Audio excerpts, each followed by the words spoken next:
What's good, ladies and gentlemen? Ackle on here, and joined, as always, by Rurikon. Praise and the you sun! are, of course, watching. Man, I got my Solaire. Listen, I got my Solaire shirt. Wait, what do you want? I've already interrupted you twice, but I got my Solaire shirt on, bro. Yeah. I love Solaire. Look at this. Okay, I have no reference of what that is. Bro, what's Solaire? Solaire, what is that? Solaire is one of the most important characters in Dark Souls, man. You've ever heard Praise the Sun? Oh. No. Dude, I don't move in your circles. Bro, I play Elden Ring. Nah, bro. Ever heard Praise the Sun? Dude. Not from fucking Soul or Dark Souls. Oh my I don't know anything about dude. that. Oh, I can't believe you just said, oh yeah, I've never heard Bro. Praise the Sun. God, okay. No, I haven't. I've only played Elden Ring, and I've just been watching a bunch of Elden Ring lore videos. We need to get you playing Dark Souls, bro. We need to. Let me just finish Elden Ring first, and then we can get into that bullshit. That's gonna be a whole different thing. But fuck it, you guys are watching Mythic Banter. Welcome back. This is episode 6. I think we're on episode 6.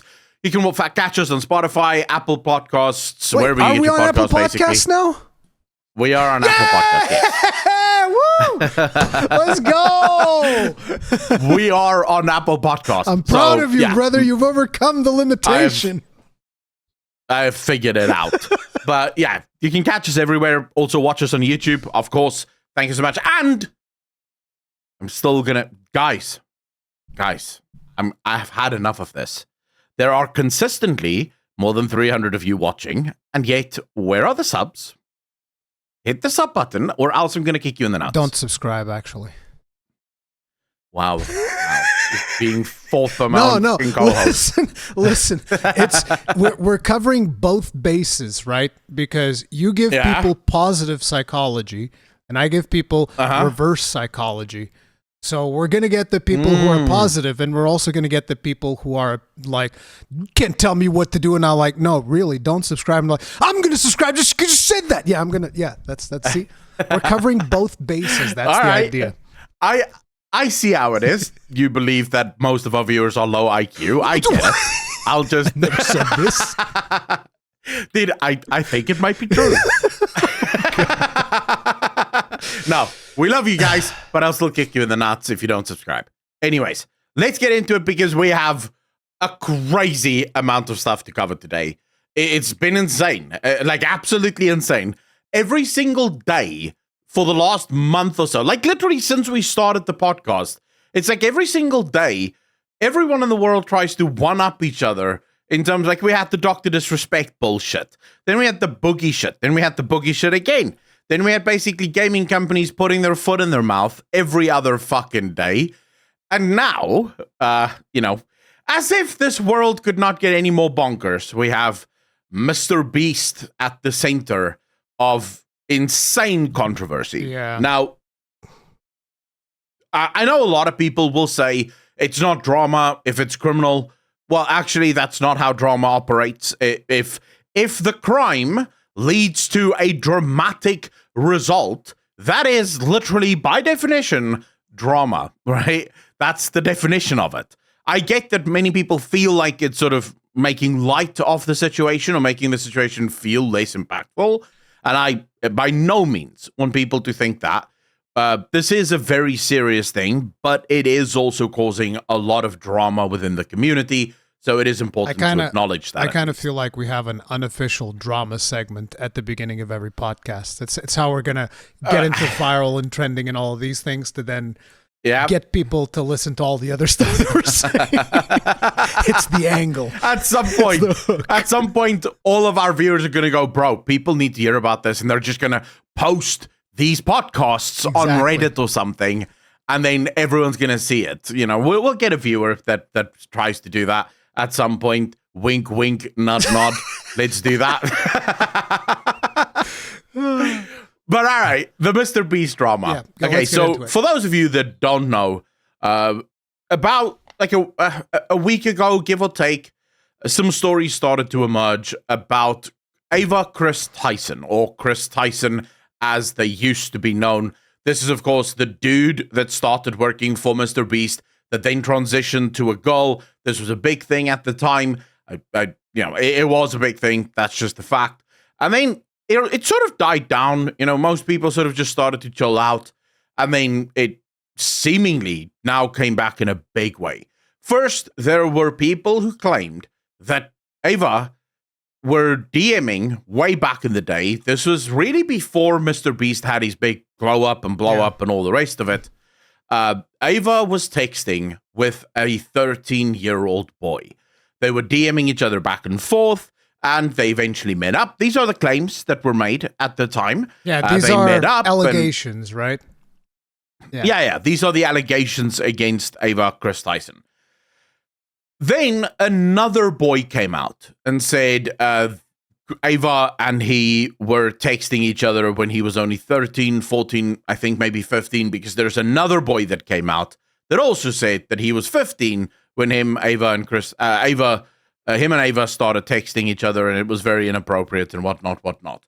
Then the whole world started losing their minds, right? Because this is huge. MrBeast is considered to be the most wholesome content creator on YouTube, only making like really fun videos. Everyone sort of, he's the largest. He's over 300 million subscribers. So the dude is massive, right? Keemstar really was the first guy to really break the big part of this story. But then as it turns out, there's some pretty weird stuff now. According to Keemstar, at least, most of the allegations about texting young boys and sort of, the like actual predatory stuff is just bullshit. Like, Keemstar has spoken to most of the people involved in this, and most of them have either reneged on their statements or, the original boy this boy, by the way, did not come forward. The guy is called Lava GS. He wasn't the one that came forward. It were people that came forward on his behalf and shared the screenshots on his behalf. He then came out and said, that is bullshit. These screenshots are not from DMs. They're from public Discord conversations. They were having these conversations in public Discords. Hey, sorry guys. Just very quickly before you continue watching, this MrBeast episode that we shot right after that, and I'm talking a few hours after we shot the podcast, some new information came to light. Now, the information is going to be on the screen. The editor will put that in there with an update to the tweet. But for those of you that is watching or listening, rather, over on Apple or on Spotify, just very quickly, basically the original victim of this, Lava GS, came out and said, after going back and watching and reading all of the chat logs that they had from that time in Discord, they now no longer believe that the things that were being discussed there, the things that were being said there, was appropriate. They don't believe that these conversations should ever have happened, presenting, at least in some way, an opportunity that even more things may in fact be coming out. Since then, a lot of things have been coming out. It appears that this is not the only kid that, Ava Kris Tyson have been speaking to.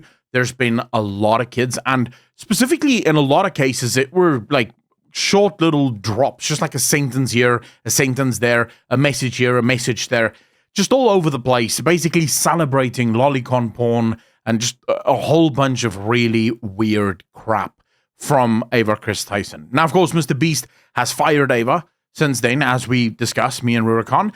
And then there's a lot of videos and stuff coming out now about MrBeast, and we will probably cover that in next week's episode. Sadly, right now, Rurikon is available tonight, I believe, but I'm not available tonight, and I'm not sure if he's available right now. So we can't really do an update to the episode as things stand, so I apologize for that. We'll probably talk about it next week, so you'll get our updated thoughts on that. But I wanted to quickly just inform you all so that you know what is in fact happening. Anyways, enjoy watching, and hit the like button, please.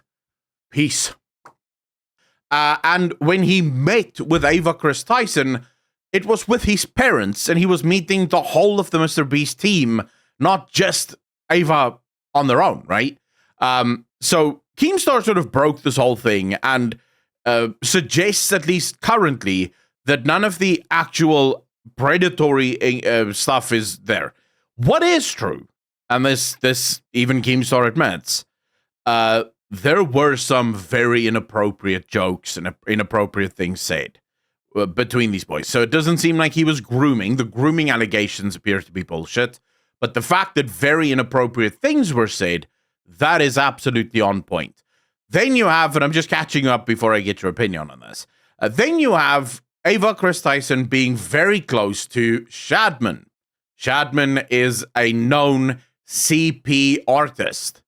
They continuously draw things, and this Shadman actually really got into trouble or became mainstream when he drew Keemstar's 8-year-old kid in a sort of very sexualized anime fucking thing, right? Which you can imagine for any parent is like, yeah, but for any parent, right? That is like, you're crossing a line that should absolutely never be crossed. As a parent myself, like, I would lose my bro. Like, no. Yeah, you'd be fucking, I mean, your kids are pure, right? Your kids are like without sin, they're perfect. That is just not something that we allow.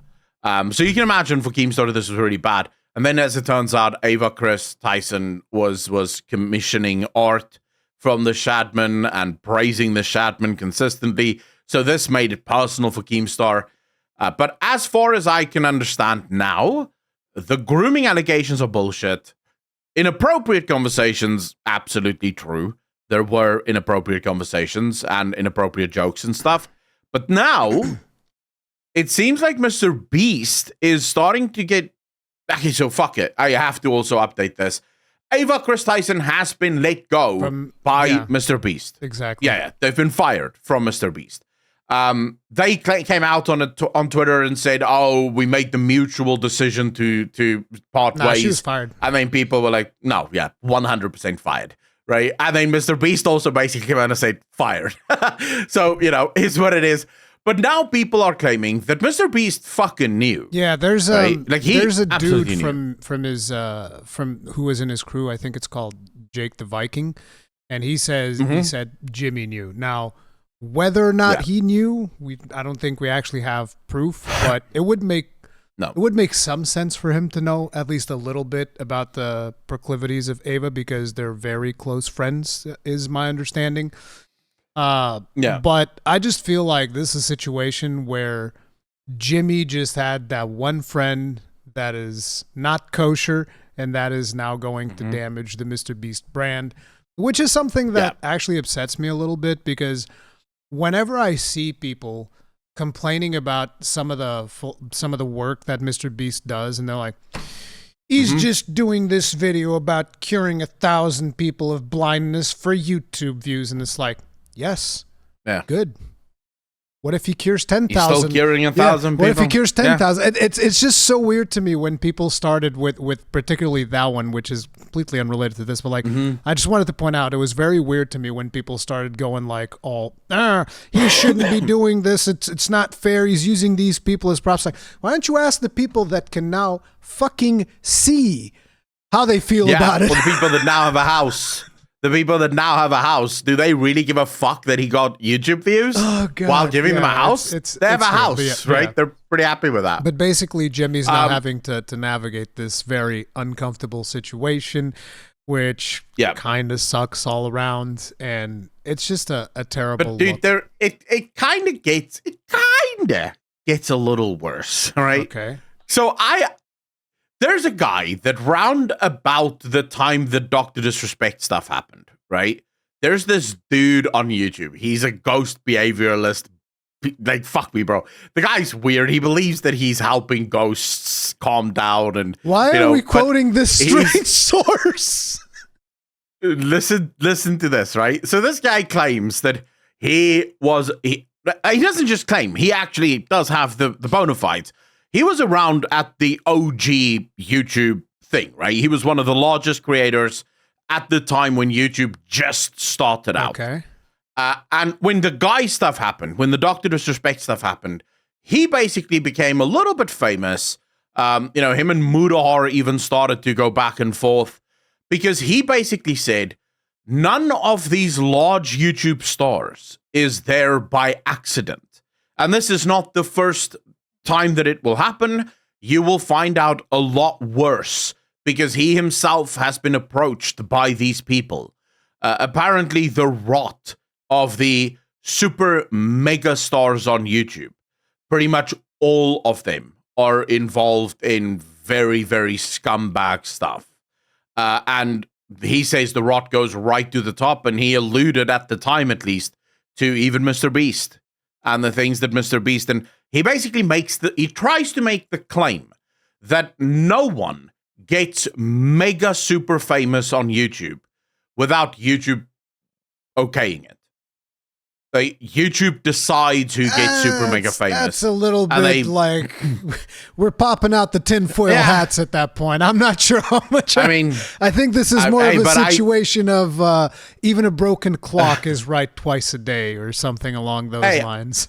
I'm just telling you what he said. Yeah. Now, it wouldn't be too far out because TikTok absolutely does this, and TikTok has admitted that they absolutely control who blows up and who doesn't. TikTok, as far as I'm concerned, is the scum of the earth when it comes to social media platforms. It is absolutely the worst of the worst, and it has caused so much damage, in fact, to the minds of youth that it will take us literal decades to recover from, if we ever recover from it at all. Yeah. So that's just my thoughts on TikTok. But to be fair, if you're a company who mainly makes your money off of advertising, and you want people that viewers will watch a lot of, then it kind of does make sense that you handpick the people that go big, right? You want sort of a spread of entertainers that keep most people busy and you can serve ads to. So I do see how his point could logically kind of make sense, right? I do remember a while ago, Susan Wojcicki was about a content creator who was not getting too many views or whatever, and Susan Wojcicki was in some video with them. It was like, "Oh, we got to get your views up. We got to get some stuff." And I was like, the fuck do you mean we got to get your views up? What exactly does this mean when it's the president, the current president of YouTube saying it? Susan Wojcicki is not the president anymore, by the way. It's some other guy now, Neil something. But I'm not suggesting, I just want to say, I'm not suggesting for 1 second that no one can blow up on YouTube without getting help from within YouTube. But I absolutely do believe that there are a lot of content creators that blew up on YouTube because YouTube decided they want these content creators. Listen, I can give you an example of something that happened to me with YouTube. And this is I don't remember if I ever spoke about this in the podcast or not, but this was something that was extremely frustrating for me. So back in the day, I used to work with TGN, who was a what do you call them, multi-channel network. And basically, we had a team of people that would create content for the main TGN channel. And so at one point, because I was in charge of organizing all of the live streams for TGN, so I would pick who the talent was that was going to be on a live stream, what was the game that they were playing, and all of that stuff. So I would look at trends and be like, okay, this is going to be popular at this point, this is going to be popular at that point, blah, blah, blah. And I would sort everything out, and I would put the people together to work on stuff, right? So at one point, me and a friend of mine who was like kind of my boss at the time, Hengist, we're looking at this YouTube feature that nobody is using. I don't even know if that feature is even available on YouTube anymore, but it was a YouTube feature for live streams wherein you could send multiple feeds. And so imagine, for instance, you and me were playing, I don't know, I'm just going to say World of Warcraft. You and me were playing World of Warcraft, and we're in a party and we're doing dungeons. And we're live streaming it, and we're live streaming it on my channel. But you are also sending your own feed to my channel, and then an extra option shows up on the player that the viewers can click, and it will allow them to swap to your POV. Okay. And this is a feature that YouTube had. Oh yeah? And so, but it wasn't working properly. It was broken. Because they had this feature in there, but nobody was using it. Nobody was testing it. And because I was working with a team of people, I was like, hey, this would actually be really cool because people would be able to see multiple different points of views. This seems like an interesting feature to have for people. So me and Hengist, we get started testing this feature and trying to figure out exactly why it's not working. So we spent hours testing it out, and it's like, okay, this thing's not working. If we try this bit rate, if we try this thing. So we're experimenting with it back and forth, and we make like this massive report because the people at TGN had direct contacts with YouTube. So we make this massive report and we send it because we're like, hey, can you guys fix this? Because we want to use it. And so they sent the report back to YouTube, and I think about a week after, YouTube actually fixed the feature and it was working. And I was like, oh, this is really cool. We can now start using this. You know what else YouTube also did? They basically did a paid sponsorship to a huge channel. I think it was the Trophy Hunter guys or whatever it was. I don't remember exactly, so don't quote me on that, but I'm pretty sure it was the Trophy Hunter guys. And they were basically like, hey, we're going to sponsor you to do a live stream using this feature that me and Hengist spent like fucking God knows how many hours debugging to get them to fix it. Yeah. And so they sponsored somebody else who has a huge channel to show off the feature. And you want to know what was the most hilarious thing? Is then I go to their stream as this is happening, and they're like, oh, we're being sponsored YouTube to do this. And I was like, wait, what the fuck? I literally worked hours on this for free so that you guys fix this, and then you're giving this opportunity to these guys? Like, what the fuck is this? Yep. But basically, I was like, whatever. I'm watching their stream, and I kid you not, I think the sponsored segment was either for 1 or 2 hours, and the first half hour was them trying to figure out how the feature even worked. All right, of course, that makes sense. So yes, if you're gonna ask me, does YouTube give preferential treatment to certain content creators? Absolutely, fundamentally, 100%, it does. I have no question. As somebody who's worked with a again, I always forget what the name of these things are. The MCN multi-channel networks. As someone who's worked with a multi-channel network, I have seen multiple instances of preferential treatment happening for different content creators, 100%. But I should also point out that YouTube is still one of the best social media websites to grow organically, despite that. So, you know, it is what it is. I mean, as I said, I have no doubt that you can grow organically, but there almost definitely are mega stars on YouTube that would not have been mega stars was it not for YouTube deciding to make them mega stars. Because remember, they control the algorithm. They can literally put you on the front page of every single fucking user on the planet if they wanted to, and you wouldn't even know about it, right? You just wouldn't. So it is what it is. But okay, so that's where we are with the MrBeast drama, right? Right now, everyone is sort of like, there's a lot of people because, okay, so Jake came out and said that MrBeast knew. Then another kid, and I made a video on this, so you can go check that out if you want. But I'm another kid that also used to work for MrBeast, and he showed the receipts of him working for MrBeast. So he showed literally receiving payments from MrBeast for work done. He says everyone knew. Like, they would consistently make jokes and say Ava is a massive brand risk to their channel, because if anything came out about the shit that Ava was involved in, it would sink MrBeast's channel.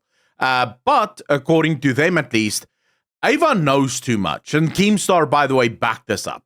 Keemstar said Ava's been friends with MrBeast, with Jimmy, for basically since before he blew up. And apparently Ava knows where all of the bodies are buried.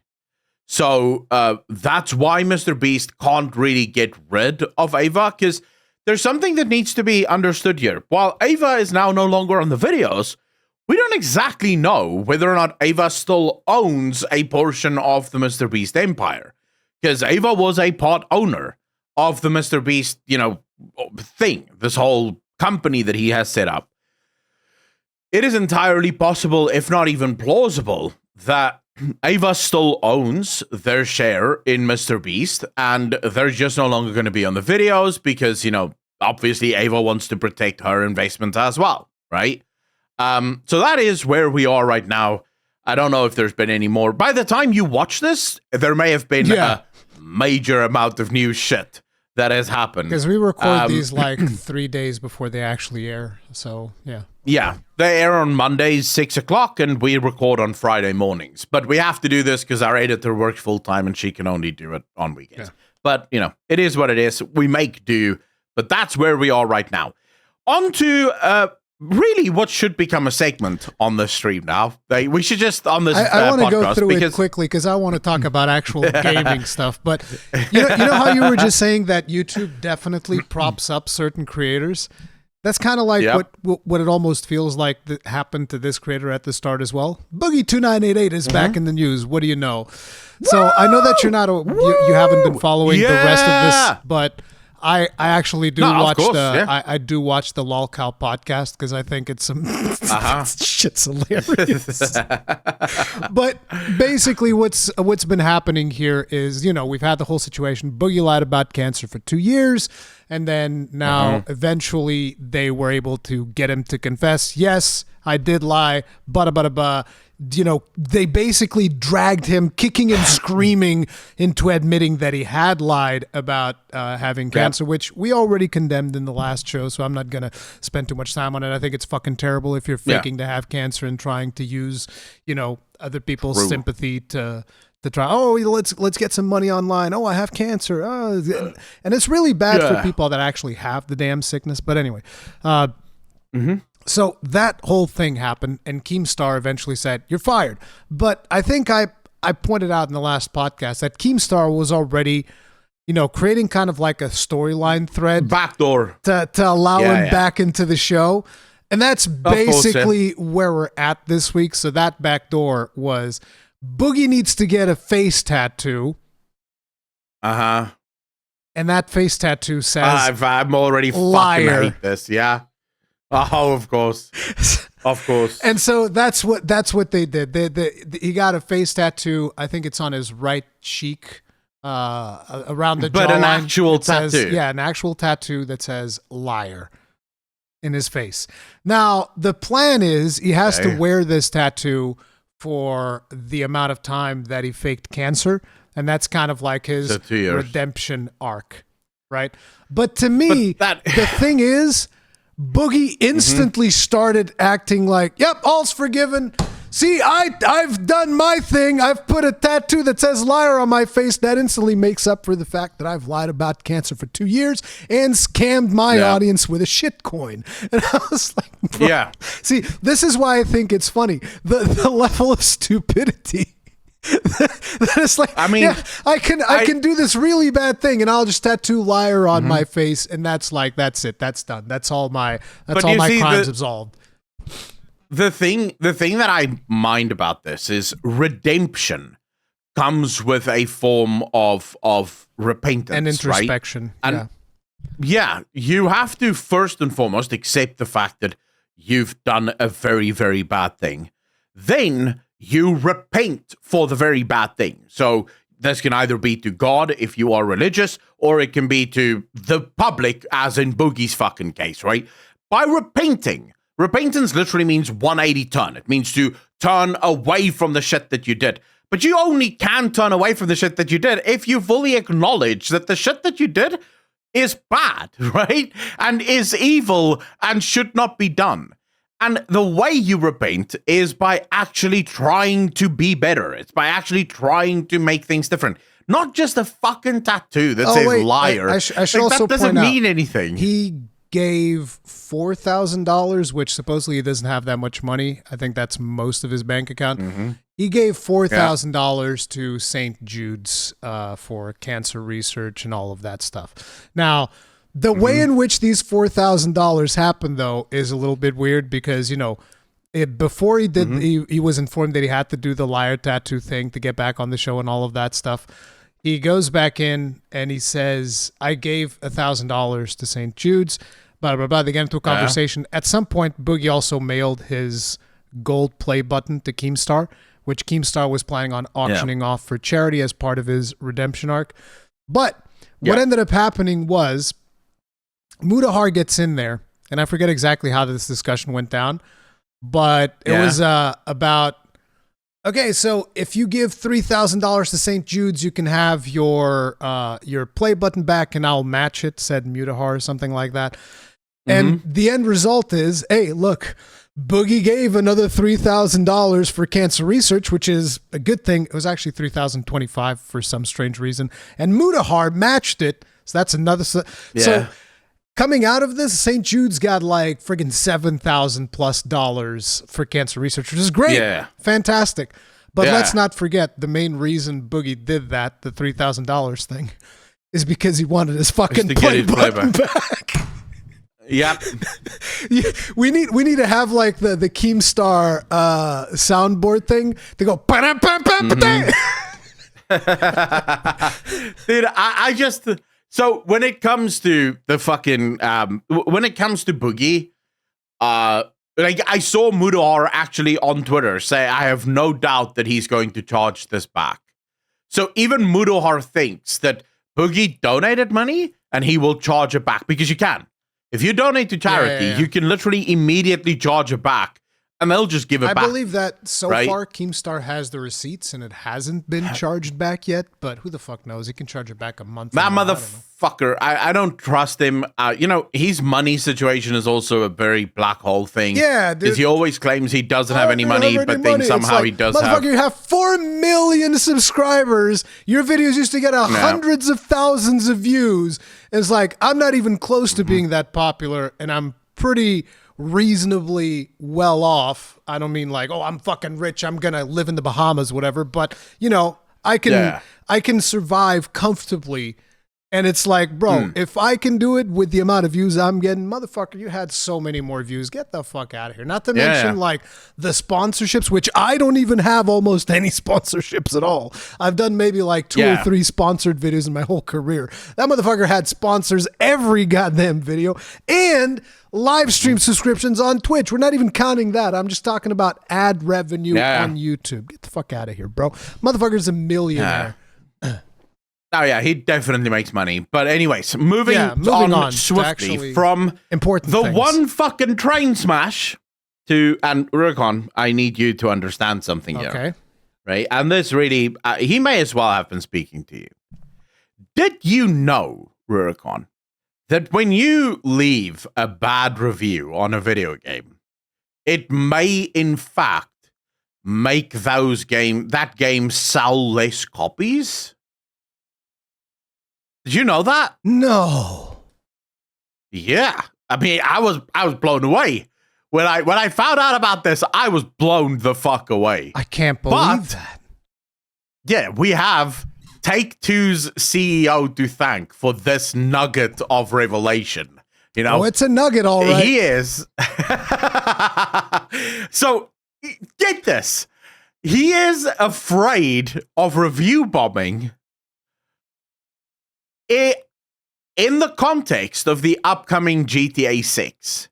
He's afraid that people will review bomb the game, and he's just telling gamers, guys, if you review bomb video games, it can lead to lower sales. So please don't do that. Have you ever seen the movie Starship Troopers? Yep. Do you know that part? I love that movie. Do you know that part where Neil Patrick Harris is sitting next to the brain bug? He puts his hand on it because he's a psychic, and he's like, "It's afraid! It's afraid!"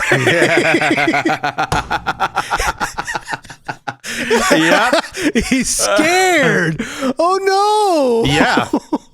Hey, here's what you should do. Okay, let me give publishers in general like a general tip.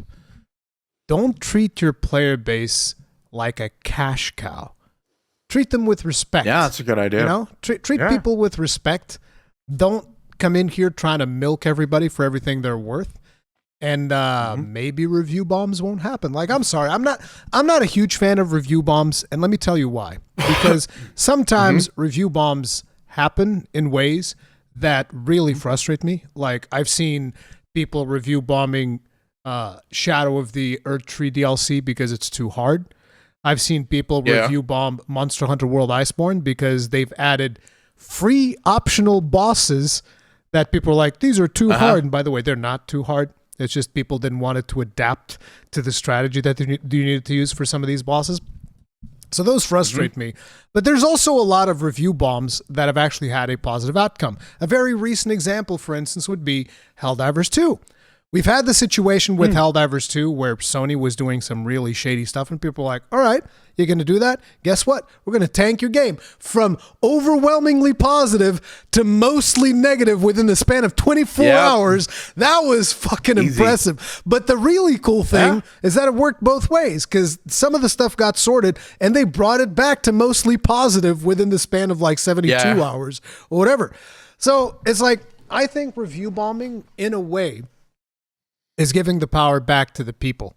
And it's all about how you handle it. And I think that, yes, publishers, CEOs should definitely be scared of review bombing. But guess what? Maybe if you don't make products that need to get review bombed to be pro-consumer, maybe they won't get review bombed. You literally just said the magic fucking words there. Because it's strange to me. It's eerie. I'll admit, this is ghost fucking behavior. But for some reason, guys, the good games almost never get permanently review bombed. Yep. It doesn't happen. If it's a good game, like, for example, Helldivers, great game, people really love it.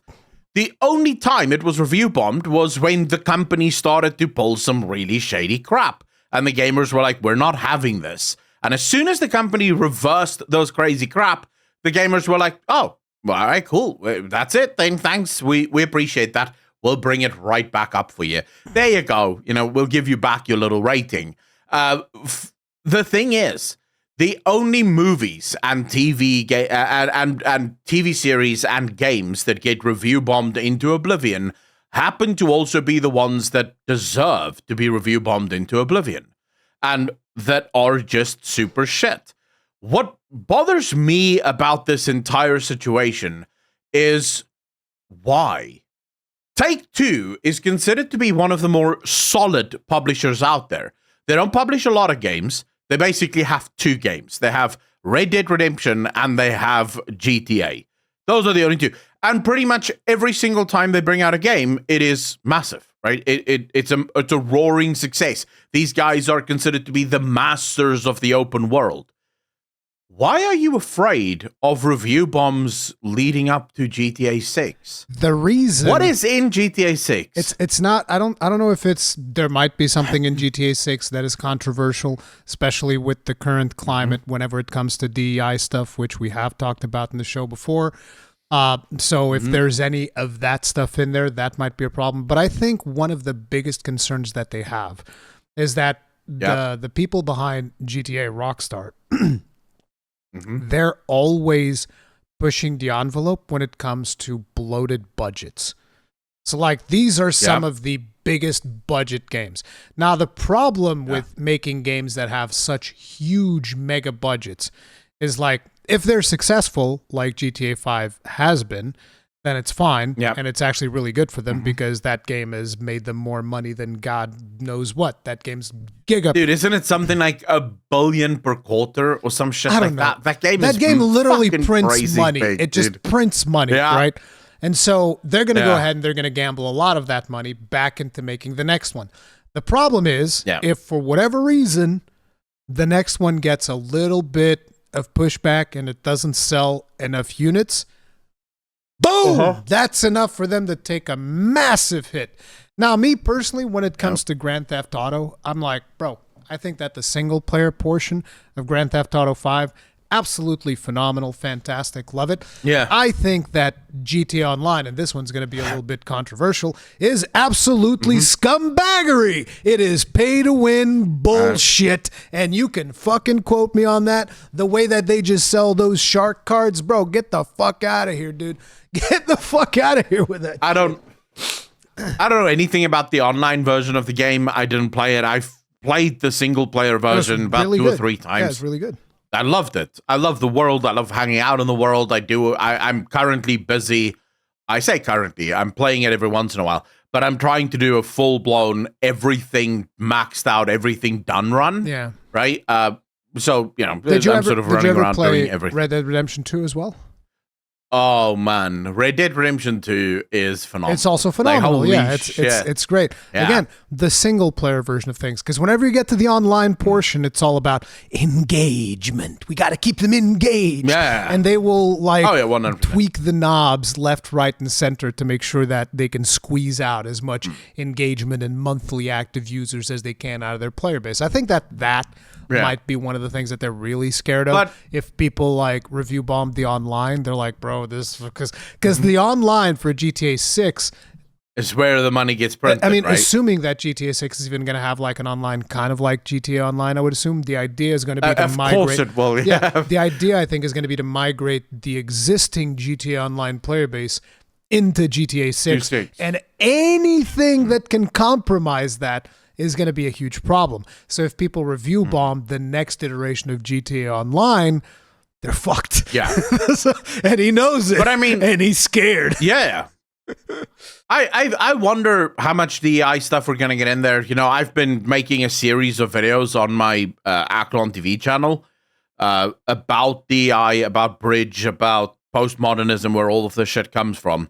And I can tell you, anything touched by DEI turns to fucking shit as a result of just politicization of, or over politicization of any sort of product, right? Because these people who do this are not interested in video games. They're not interested in making fun games. They're interested in making political propaganda. That's why they're there, because they know that in order to win the political race, this is everything, right? And they do view this as a battle for life or death. There's no other way.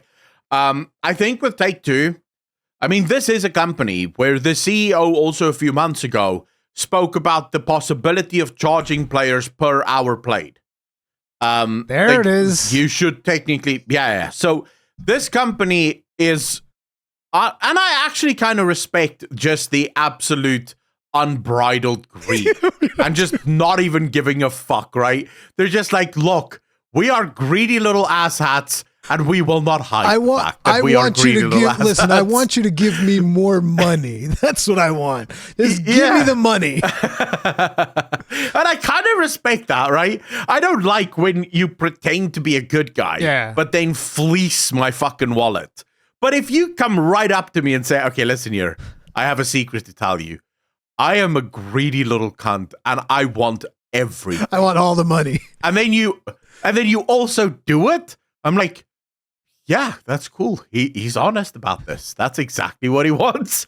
Okay, now I know where we stand, right? And I can go from there. I can sort of react on that. But yeah, so Take-Two, I'm worried about this statement specifically because GTA 6 is one of the most anticipated games ever, right? People have been waiting over a decade for this thing. Let me tell you something. I'm not worried at all.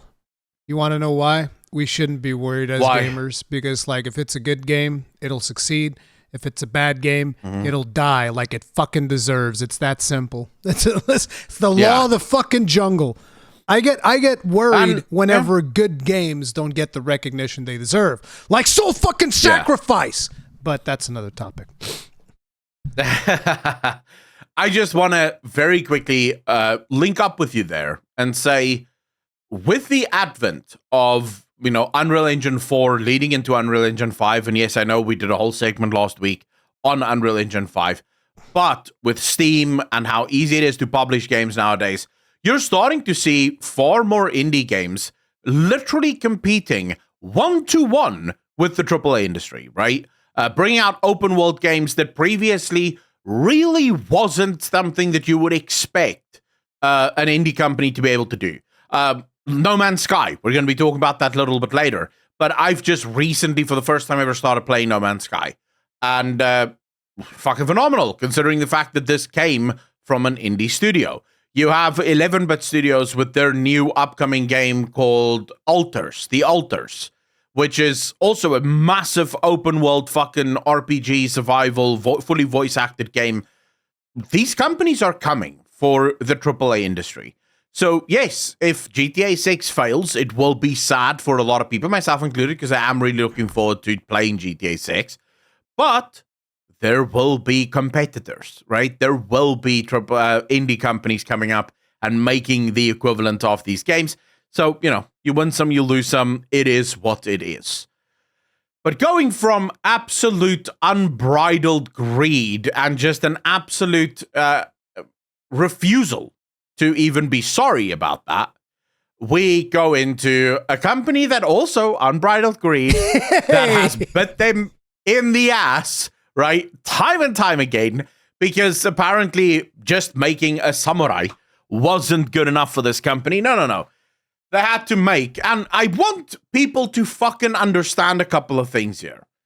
When we're talking about Ubisoft Assassin's Creed Shadows, a lot of people are now coming out saying, oh, by the way, all Assassin's Creed games have always just been fiction. Yes, that's true. Yeah. But don't be fucking dishonest. When we all looked at Yasuke, the fucking black samurai in Assassin's Creed Shadows, and said, what the hell are you doing? This is a game set in Japan. Why would you try to shoehorn an African into the game? So, why not just make a game in Africa if you want to do that? Wait a minute. Just real quick. Does it bother you personally? Like, let's remove all of the drama that's currently happening around, like the Yasuke, the Thomas Lockley guy, and all of this other stuff that we're going to be getting into. But ignoring all of that, let's just say Ubisoft comes out, Assassin's Creed Japan, and Yasuke is the protagonist. Does this bother you? In a way, yeah. And I'll tell you why. Because, again, this is something it doesn't bother me. I understand that. I think the problem right now is the climate that we're in, which causes pretty much anything that is seen as like, again, DEI. Anything that can potentially be seen like that, people are going to look at it differently, right? But I think in isolation, if we were not in this same environment that we are right now, and it's just like, okay, we're doing Assassin's Creed Japan, protagonist is Yasuke. Me personally, I don't think it would bother me that much. I'll tell you why it bothers me, okay? It's lazy as fuck, and I see this from the gaming industry consistently. Dude, I'm from Africa. I can tell you that African tribes have history like you would not fucking believe. There is so much history in Africa. And yet, instead of actually doing your fucking research and finding the stories in Africa that you could tell in a video game, they'll just take an African character and try to shoehorn it into a European setting, right? So, for example, Kingdom Come Deliverance 2. No. This is why I'm saying European setting. Kingdom Come Deliverance 2, a game that takes place in fucking Europe during the Middle Ages, right? 2 is confirmed to have a diverse set of characters, black characters in Europe in the Middle Ages. What the fuck are you talking about? This would have been beyond rare. Wasn't this like a big controversy in the first one where people were saying that... Yes, where there weren't any. Yeah, right? People were saying that the creator is the creator gone? Is it somebody else working on this one, or is it the same guy? They sold out to publishers. Oh, okay. And so a publisher, So now it's gonna have a diverse set of characters. And to me, that just, for example, it would bother me to no end if you made a game set in Africa during the Middle Ages, and you just had some white folks fucking wandering about. I'm the protagonist. It's like, where did these white folks come? What are you talking about? They would not have been there. Why are they there? Right? This is just, it's nuts, and that's what bothers me. Is the fact that if you wanted to make a game set in Japan, because obviously you currently want to profit or bank on this growing wave of love for Eastern culture and Eastern video games, then make a fucking Eastern game, right? Make a proper Eastern game set in Japan with all of the culture, getting it correct, by the way. Maybe, just fucking maybe, Google the seasons before you start making your game, so that you don't end up with rice and trees blooming at the same fucking time, right? That might be a good idea. I think that Ubisoft is just creatively bankrupt. I think that's their thing. They're just cooked. Yeah, I think that the people that are there are just doing their 9 to 5, and they actually don't have that much passion for the thing that they're creating. And that's why you end up with Ubisoft slop all over the friggin' place. That's the vibe that I'm getting from. Again, this is from me just basically writing off Ubisoft as a publisher, pretty much for God knows how much. I'm right there with you. I think ever since I played Assassin's Creed Odyssey, I was like, okay, these guys are cooked. They're done. It's over. There's nothing that they can put out that I'll be like, oh. I just want to say this because it's important that people understand it. Don't come at me with this bullshit excuse of, oh, but dude, Assassin's Creed games have always been fictional.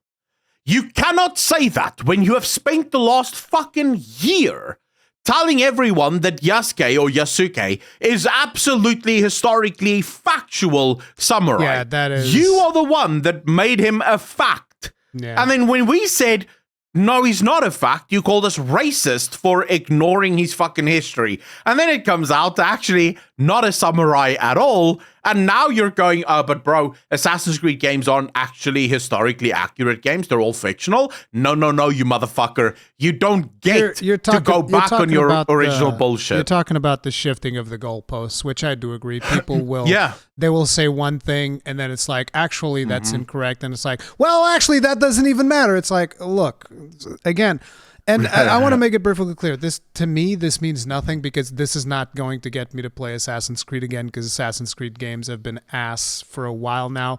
It's literally in the name, Assassin's Creed. So it's like, these games have been ass for so long that I see this stuff and I'm like, whatever, I don't even care. Another thing that they should have been more respectful of is actually something that we talked about in the previous show as well, which is the actual clan icons of the different Japanese factions and all that stuff. That is something that you should have paid more attention to instead of doing all of that stuff. But I've since done a little bit more research about the Thomas Lockley situation that you were telling me in the last podcast, and that thing is fucking wild, dude.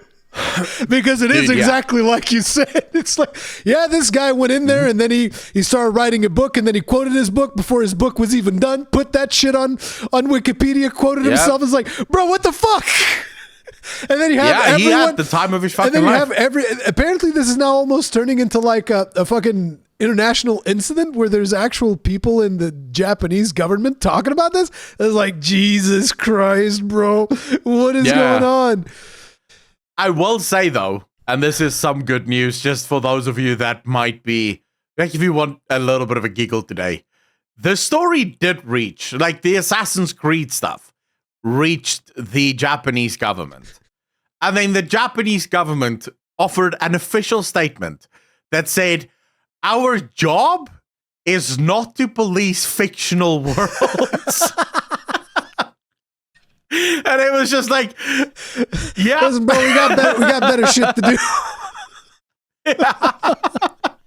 I just thought that was so brilliant, so perfect. So listen, I've heard that there's been an official excuse from Ubisoft, one of them PNGs, and I haven't seen it yet. And I was thinking before we started the show today, I was like, I should probably read that. But I think it'd be even more fun if you would read it and people would get my basic reaction, live reaction to whatever they ended up saying. So go ahead. Take us through it. It's a pretty long one, but really? Let's go. Lengthy? It's kind of lengthy. Damn. To our esteemed Japanese community, a message from the Assassin's Creed Shadows. So this isn't even for us. This is just for the Japanese community. This is only for the Japanese community. I have heard that they were upset. So yeah, they're very angry. Okay. First, we want to express our heartfelt thanks for all your support for the Assassin's Creed series, which now has its own history spanning almost 20 years. Over this time, we have explored various settings, time periods, and characters from an assassin during the Third Crusade to a Viking in 9th century England and countless more. For many of our team, creating Assassin's Creed games set in feudal Japan has been a long-cherished dream. No, it hasn't. Your game... Fuck, let me just read it instead. Since the announcement of Assassin's Creed Shadows, we have received many positive reactions, but also some criticism, including from you, our Japanese players. We share your passion for history and deeply respect your care for the historical and cultural integrity of your rich heritage. We would like to address a few points to clarify our intentions and creative decisions. Now, you should read this as everything we just told you, fucking bullshit. Yeah. Let's get into why you're wrong about everything. That's what it sounds like, yeah. The arrogance on display is fantastic. Absolutely, right? Overall authenticity efforts. We have put significant effort into ensuring an immersive and respectful representation of feudal Japan. We just talked about it. The clan icons, the rice, the sakura. The seasons. It's like, bro.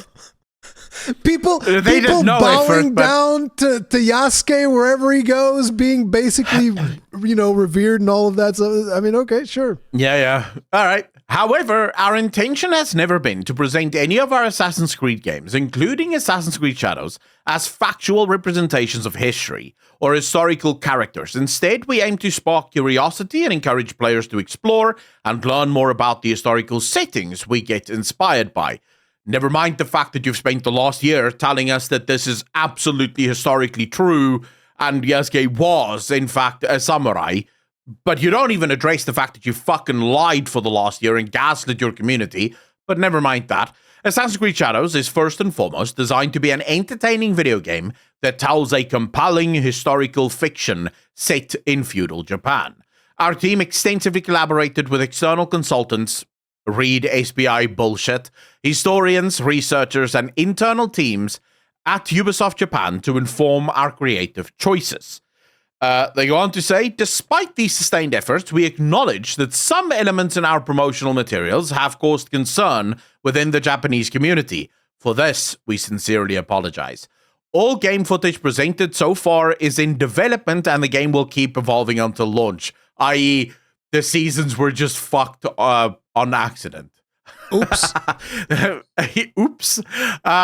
Based on the constructive criticism we have received, people literally told you to burn it out, bro. But all right, fuck it. It's been constructive, Rurikon. Yes. It's been constructive. They're constructing a nice funeral pyre for it. True.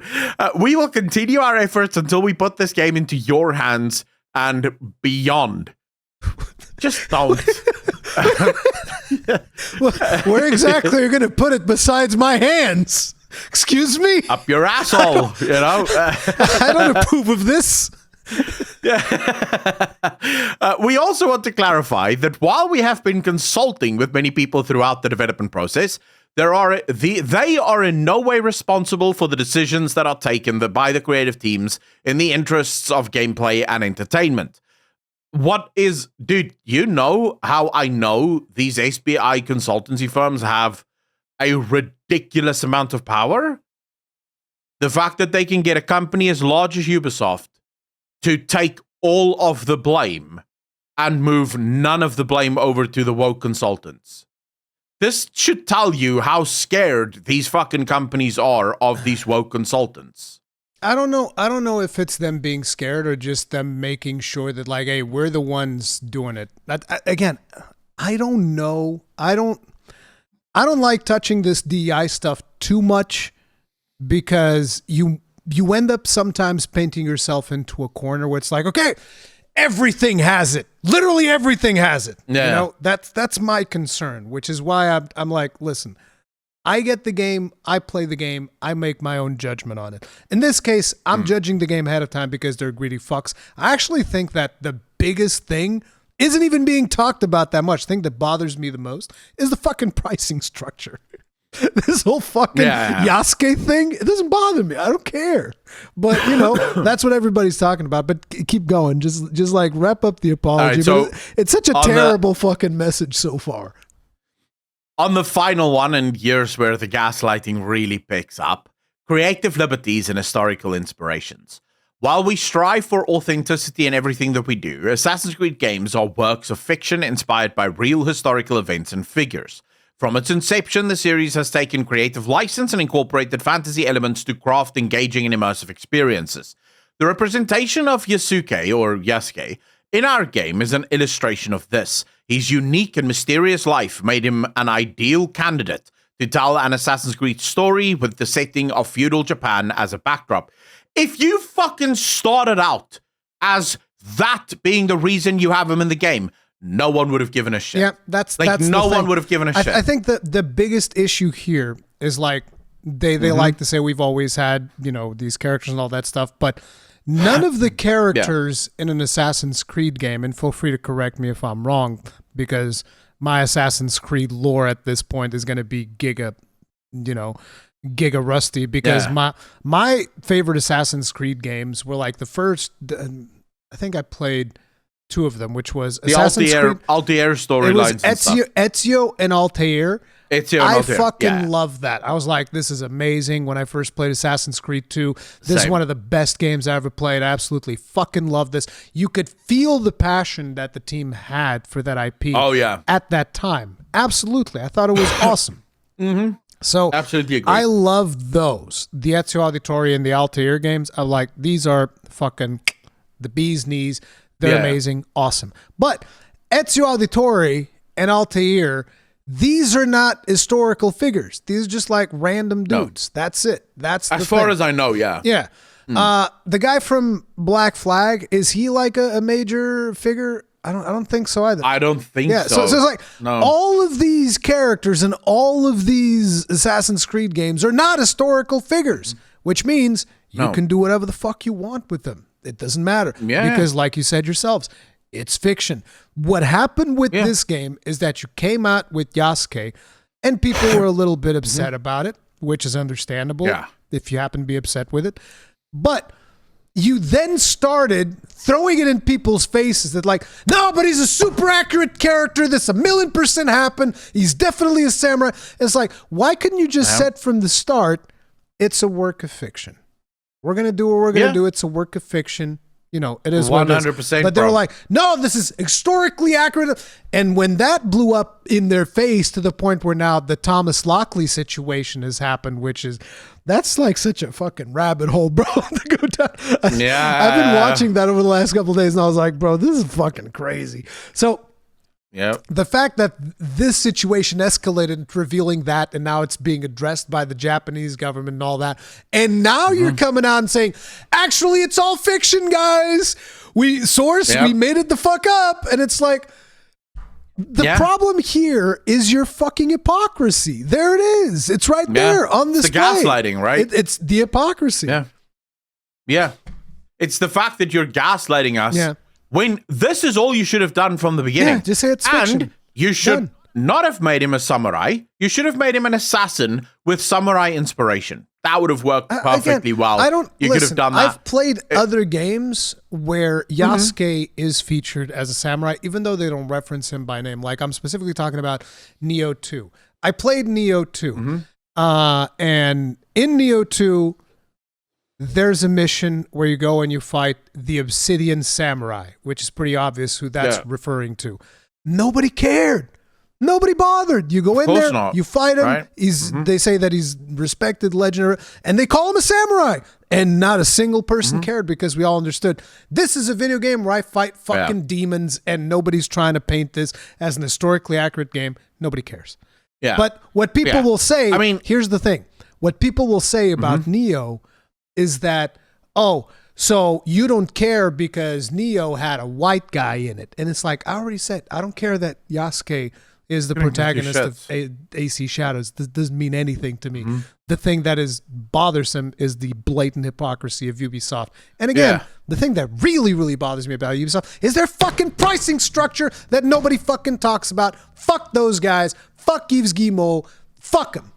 That's what I have to say. Dude, if people really think that having black characters in games bothers myself, I would like to point out that my 2 favorite characters in Cyberpunk, first and foremost, Cyberpunk, mostly Latin people, so mostly Hispanic people, just FYI. But even then, my 2 favorite fucking characters is Idris Elba's character in the awesome. Phantom Liberty, right? Fucking such a cool character, and he plays it so well.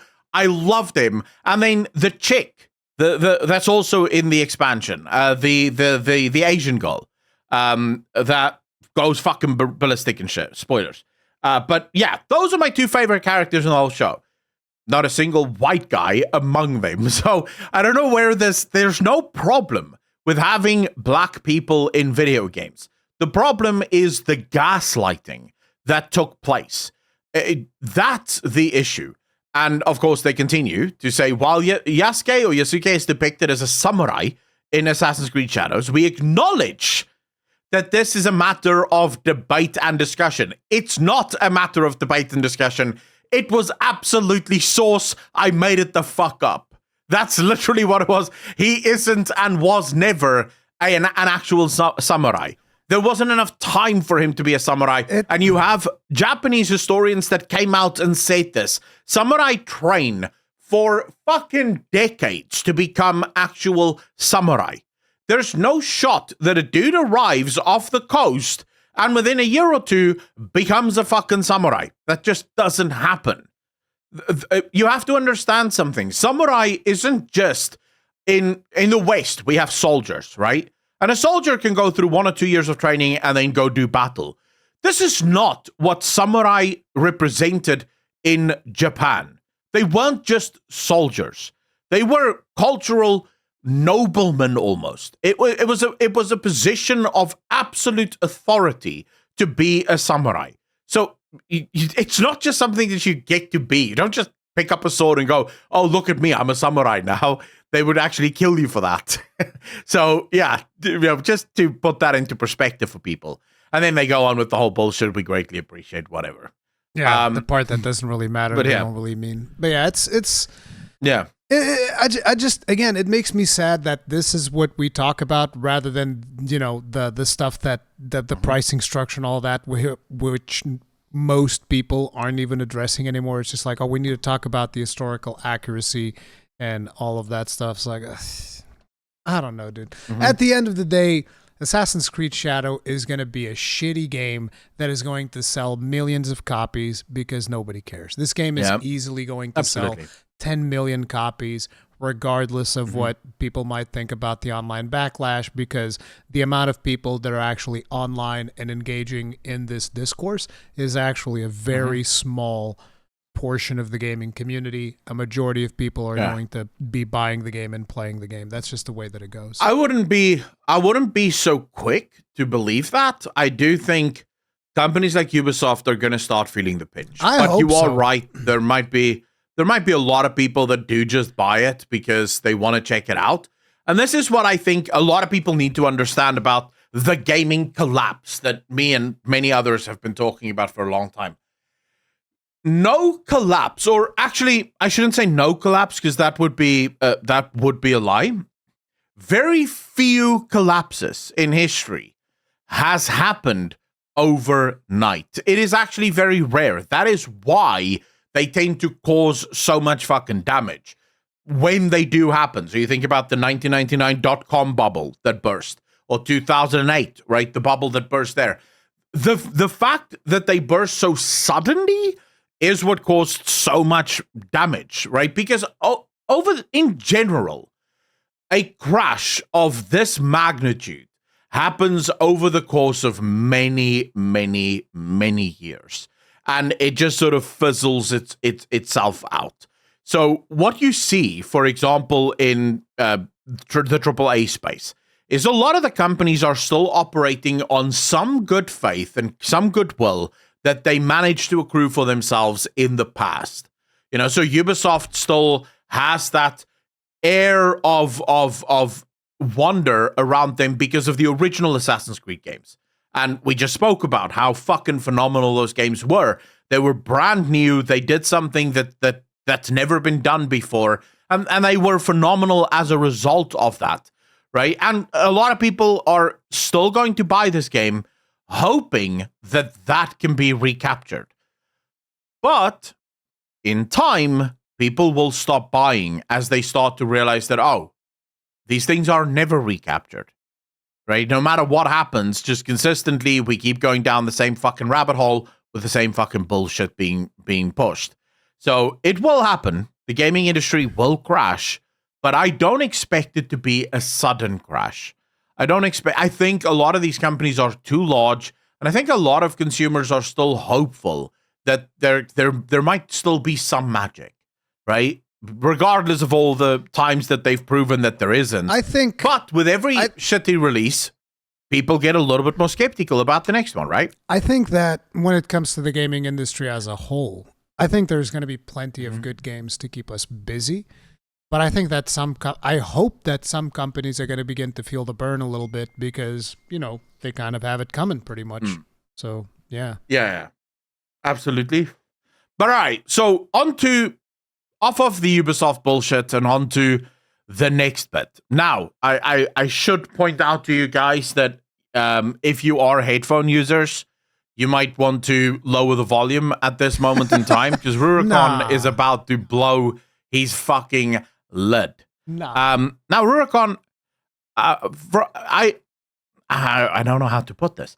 The Warframe CEO have some nuggets of insight and truth. Yes, that he shared with the rest of the gaming industry. So, would you mind filling us in? Oh yeah. What did he say? I'm so excited. It's good, right? Oh, yeah. Like he said good things. 100%. So the Digital Extreme CEO says that publishers hit eject too soon on live service games.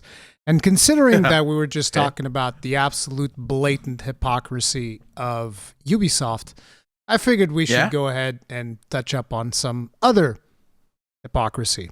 So here's the actual quote that he says. Large game companies, this is implied, but that it's what he's referring to. It's not the absolute quote, but basically he then goes to say, think that the release is a make or break, and it's not. They have a financial way to be persistent, and they never do it. The game comes out, it doesn't work, and they throw it away. Isn't that a shame when you put so many years of your life into iterating on those systems or building technology or building the start of a community, and because the operating costs are high, you get terrified when you see the numbers drop and you leave? We've seen this with amazing releases that I think have massive potential, and I think they eject too soon.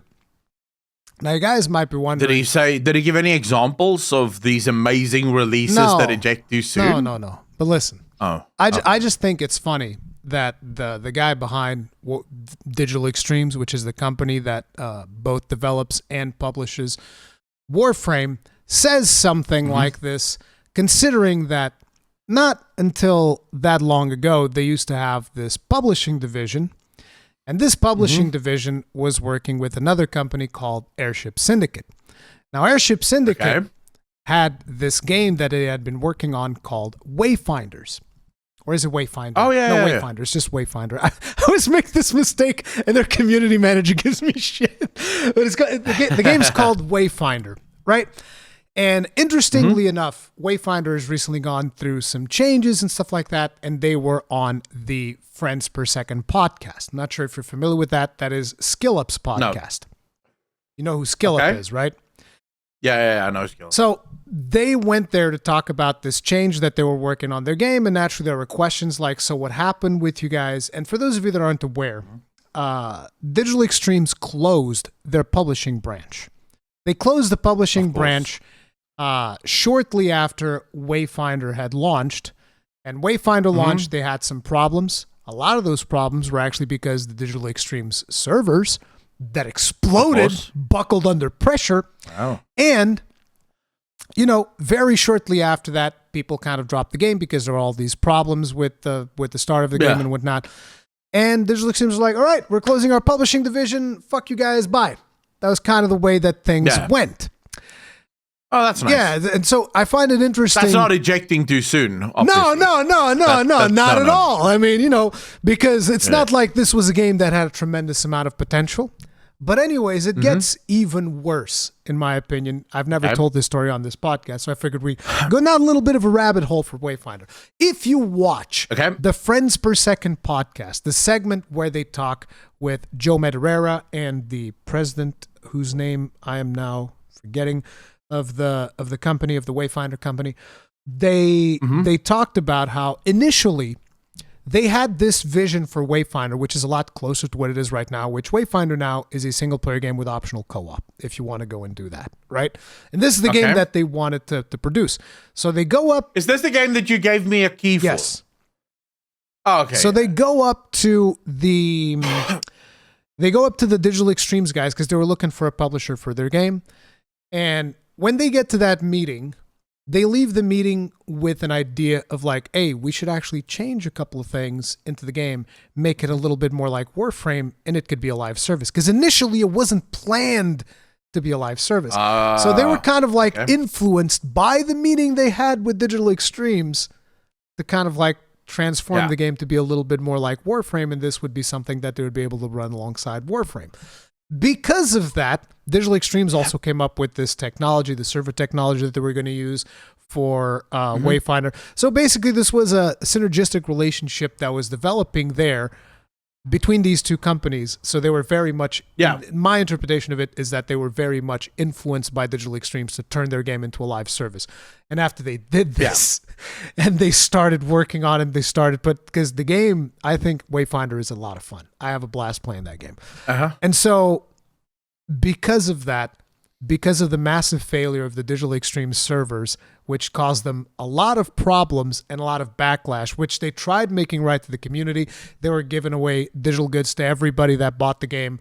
I remember totaling up the value, and it was like $28 or whatever worth of digital goods for the people that, because of these launch woes that had happened. And I was like, oh, that's kind of fair. That's all right. You know, it's whatever. Yeah. Especially if you consider that the price of the lowest tier that you could buy of the game was $20.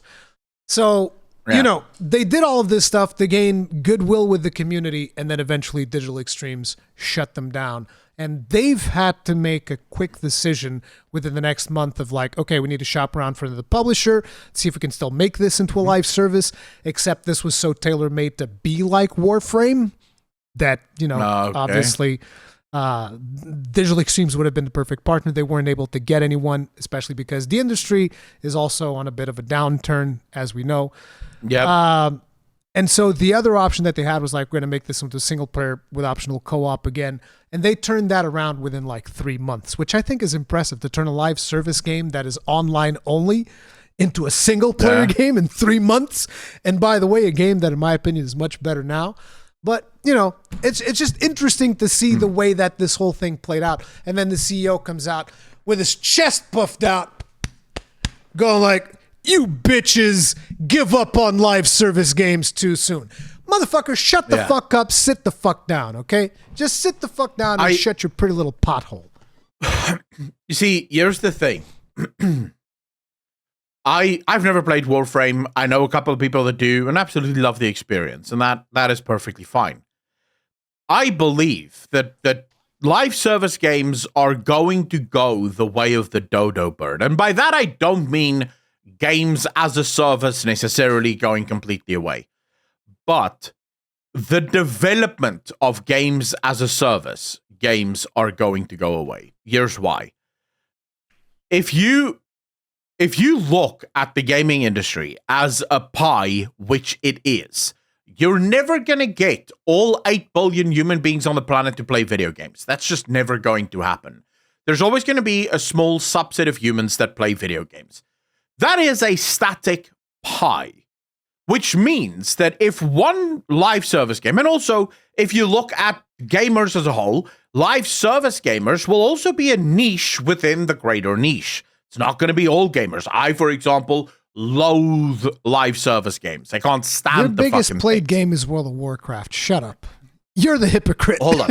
I still draw a very marked distinction between MMOs and live service games. Because in it, I don't believe that MMOs, because MMOs fundamentally are designed from the ground up to be an MMO RPG, right? The idea is for it to be an MMO. Let's not go down that tangent. Not to be a live service Let's not game. go down that tangent. Yeah, we can argue it. Okay, I just want to clarify. Technically, you are correct. MMOs are live service games. It's a live service, right? The service never ends. But what I mean when I say live service games, I'm talking about the perspective with which you design the game. So when you look at most live service games, it's a consistent loop of gameplay, right? And the gameplay loops tend to get larger and longer and more tedious the further you go. And then they obviously offer some, let's say, perks that you can purchase in order to make those loops a lot less. Yeah, perks, right? that makes it a lot less. And the whole game, ground up, is designed to factor in all of these things. Whereas most MMOs, at least the successful ones, have a subscription. So they don't have to. And WoW has burnt their fingers on this in BFA, Shadowlands, and a little in Dragonflight, but not so much. And now they've completely abandoned it because they realized we're already making the money on the fucking $15 a month sub. We don't have to force players to play 100 hours a month, right? As long as they play every month, that's fine, right? Because they're still paying their subscription. So it's sort of the incentives. What are the incentives that drive these things? I don't see live service games continuing for forever, because that niche of live service games or gamers can only play one live service game. When you look at most live service games, how many fucking hours do those things take just to actually play? I mean, you look at something like The Division. I played The Division for a short while. If you want to play The Division, like, that's your game, you pretty much have to be online every single day, grinding out different things for all the mats and all the gear and upgrades and stuff. You look at games like Diablo, right? These are games that you basically have to spam non-stop in order to constantly upgrade just a little bit more. Get that 1%. Just a little bit higher. Yeah, eventually you do start fighting for like points of a percentage increase, right? So you're not even necessarily increasing by a percentage. And there are gamers that love that, but there's a limited amount of gamers that love that, right? I think the future is going to be games that you can play, finish, and move on, and go play something else, right? That, I think, is the future of gaming. I wish, because like when you look, for instance, at some of the stuff that we already talked about in the podcast previously of Zenless Zone Zero, 50 million downloads within the first week or whatever, and then the first Descendant just completely crushing it in terms of metrics as well. It's like, oh man, it actually doesn't seem like that is. By the way, have you tried First Descendant or not? Because I skipped the part where I already know what that game is going to be, which is let me like summarize what that is. And by the way, I've already seen like God knows how many videos of people that pretty much confirm exactly what I'm about to say here, because this was the idea that I had from the start. First Descendant is going to be amazing for the first 10 hours. You're going to feel super reward. You're going to be running around. Oh, I'm picking up all this loot. I'm doing all this open world stuff, killing all these enemies. Ton of fun. Then the follow-up is going to be them gradually turning off the tap of upgrades that you can get easily and gradually increasing the tap of like, okay, now you need to upgrade the item that you already have with these really rare shards and all of these things. And naturally at that point, they'll also sell you a more convenient way of getting these things. And that's pretty much what I have seen from people. I was like, yeah, that's exactly what I thought that game was going to be. So I just skipped that part, those initial super fun 10 hours that I knew I could have because like I can already have super fun 10 hours in other video games that I'm doing. So it's like, yeah, I'm good. If this game came out in a time where I didn't have a whole lot to play, I probably would have played those first 10 hours and then be like, all right, that was fun, I'm out, which is what I did with Lost Ark. I played a little bit of Lost Ark, knowing exactly where the game was going to be at. By the time I reached a certain point, I got to that point and I was just, all right, this was fun. See ya, peace. And that's the way that I do with these games, but only if they come out at a time that I'm not busy, and I've been busy with other things, so. But yeah, the success of things like the First Descendant and Zenless Zone Zero make me question what you are saying that like, oh, these games are going to go away. I don't think so. Because people, for bad or good, they want this experience.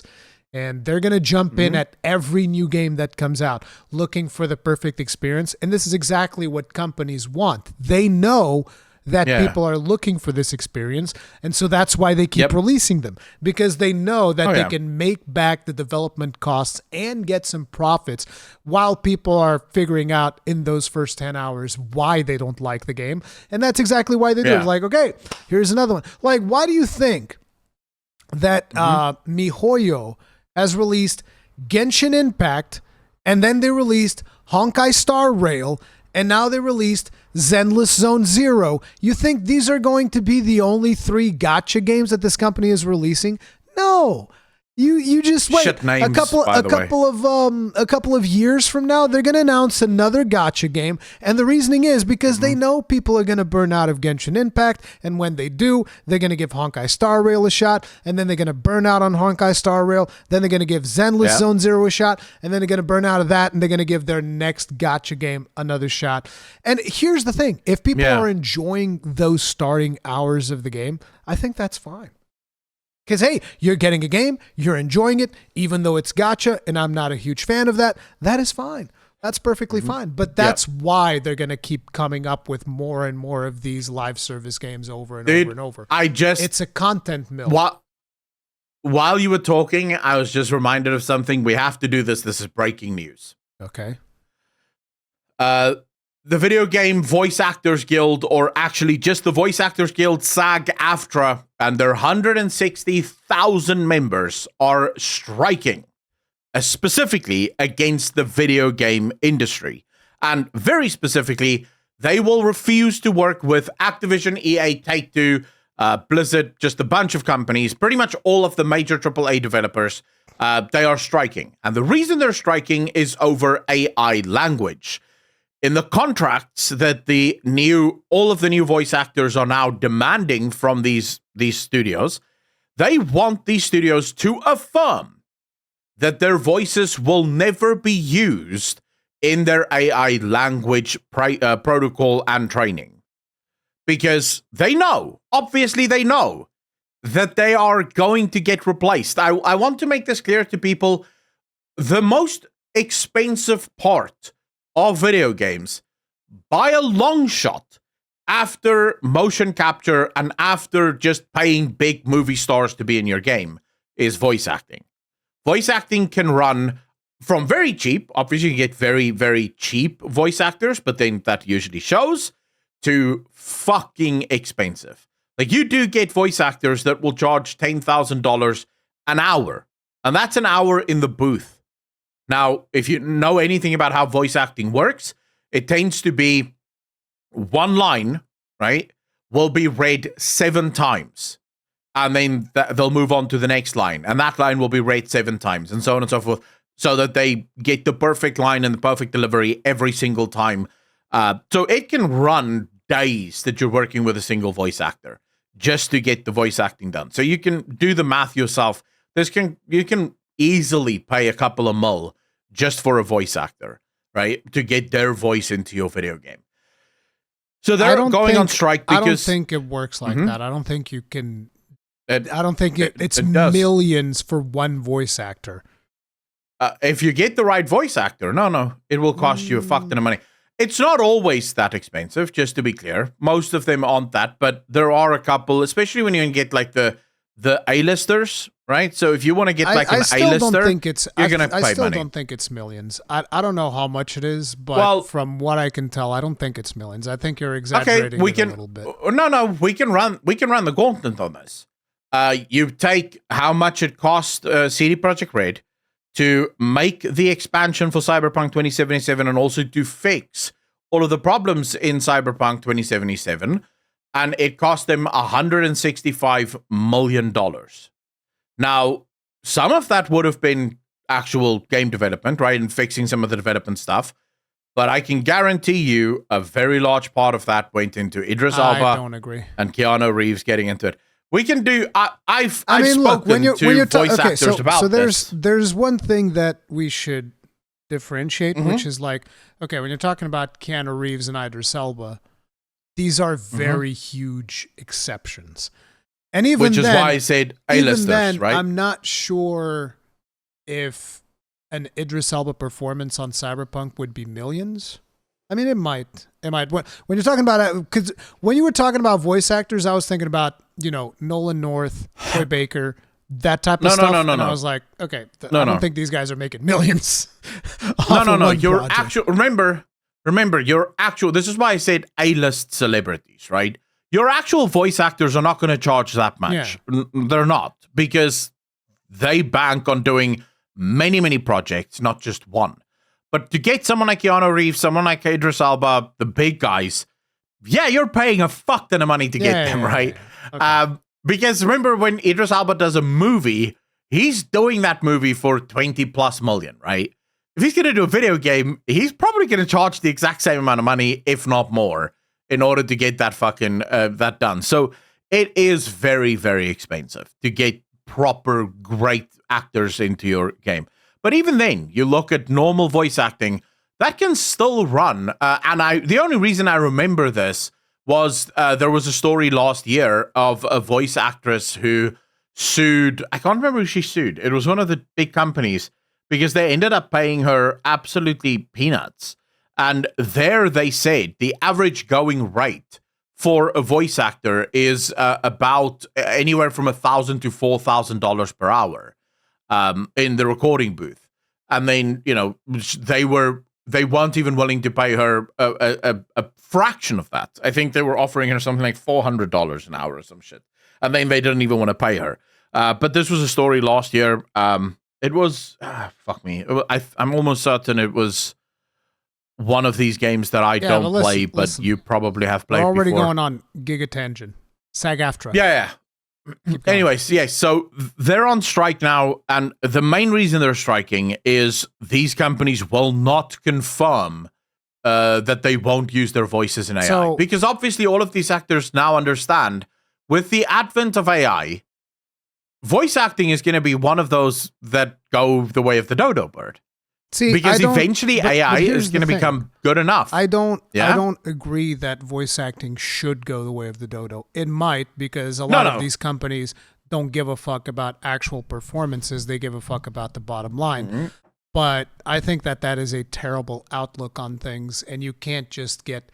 Even if AI becomes absolutely perfect, it will never have that human element that you can bring into a performance. Like a very good example, recent example, was in Elden Ring Shadow of the Erdtree. There's a character called Egon. And this was performed by a traditional British actor. Richard Linton, I think is his name. People will correct me in the comment sections if I'm wrong. But basically... this dude delivered one of the most memorable performances that we've seen in recent years. Basically, you go into this arena to fight a boss, and you can have this guy as a summon. So you go in there and you summon him, and he just starts blasting off like, "Curse you, Bale!" And he's basically playing the role of Captain Ahab against this dragon. Yeah. And it is a fucking glorious performance. Anybody who's seen it, everybody's all like, "Man, this is so amazing. This dude is awesome." And he's been super surprised because, again, he's a more traditional actor. He was not aware that this was going to be that big of a deal. And I don't think that AI will ever be able to replicate the human element that, you know, a voice actor like him can bring to a role like this.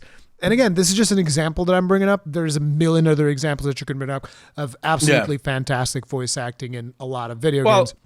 I do think that these actors should have the right of these companies not fucking scraping their voices to replicate it for AI. That's the way that I personally look at it. I mean, so I used to think that AI wouldn't be able to do it, but I'm starting to think that AI just might. You give it enough voices to practice on, you give it enough voices to learn from, it will learn what inflection patterns work, what inflection patterns don't, how to say certain things, how to present it, to the point where it will become indistinguishable to most humans, most gamers.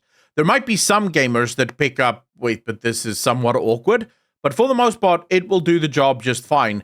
And I'm not even looking at the major stars, right? So your very good voice actors. They'll probably be fine for the longest. I think they're going to be replaced eventually as well, but they'll be fine for the longest. I'm looking at the guys that generally get work being extras, right? Doing like voices for the NPCs, or, you know, like throwaway lines. Because remember, they still get paid. You know, it's even if you're not the biggest movie or voice actor star, you might still get jobs because all games have NPCs, and they might get you to voice a couple of those NPCs, right?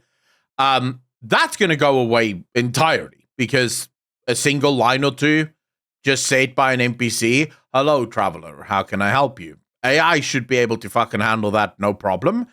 So those jobs are going to go away pretty soon. What the thing is, but should they go away pretty soon? I don't. No. I don't think so. I'm not.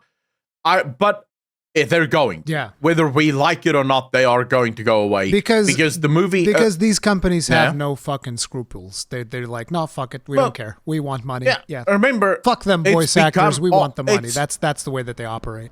Yeah. Remember, it's no longer about art for these people. Oh yeah. It's about bottom lines, right? It's about making money.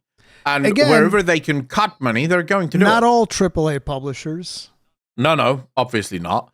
But not all is, I think, implied pretty much from the get-go.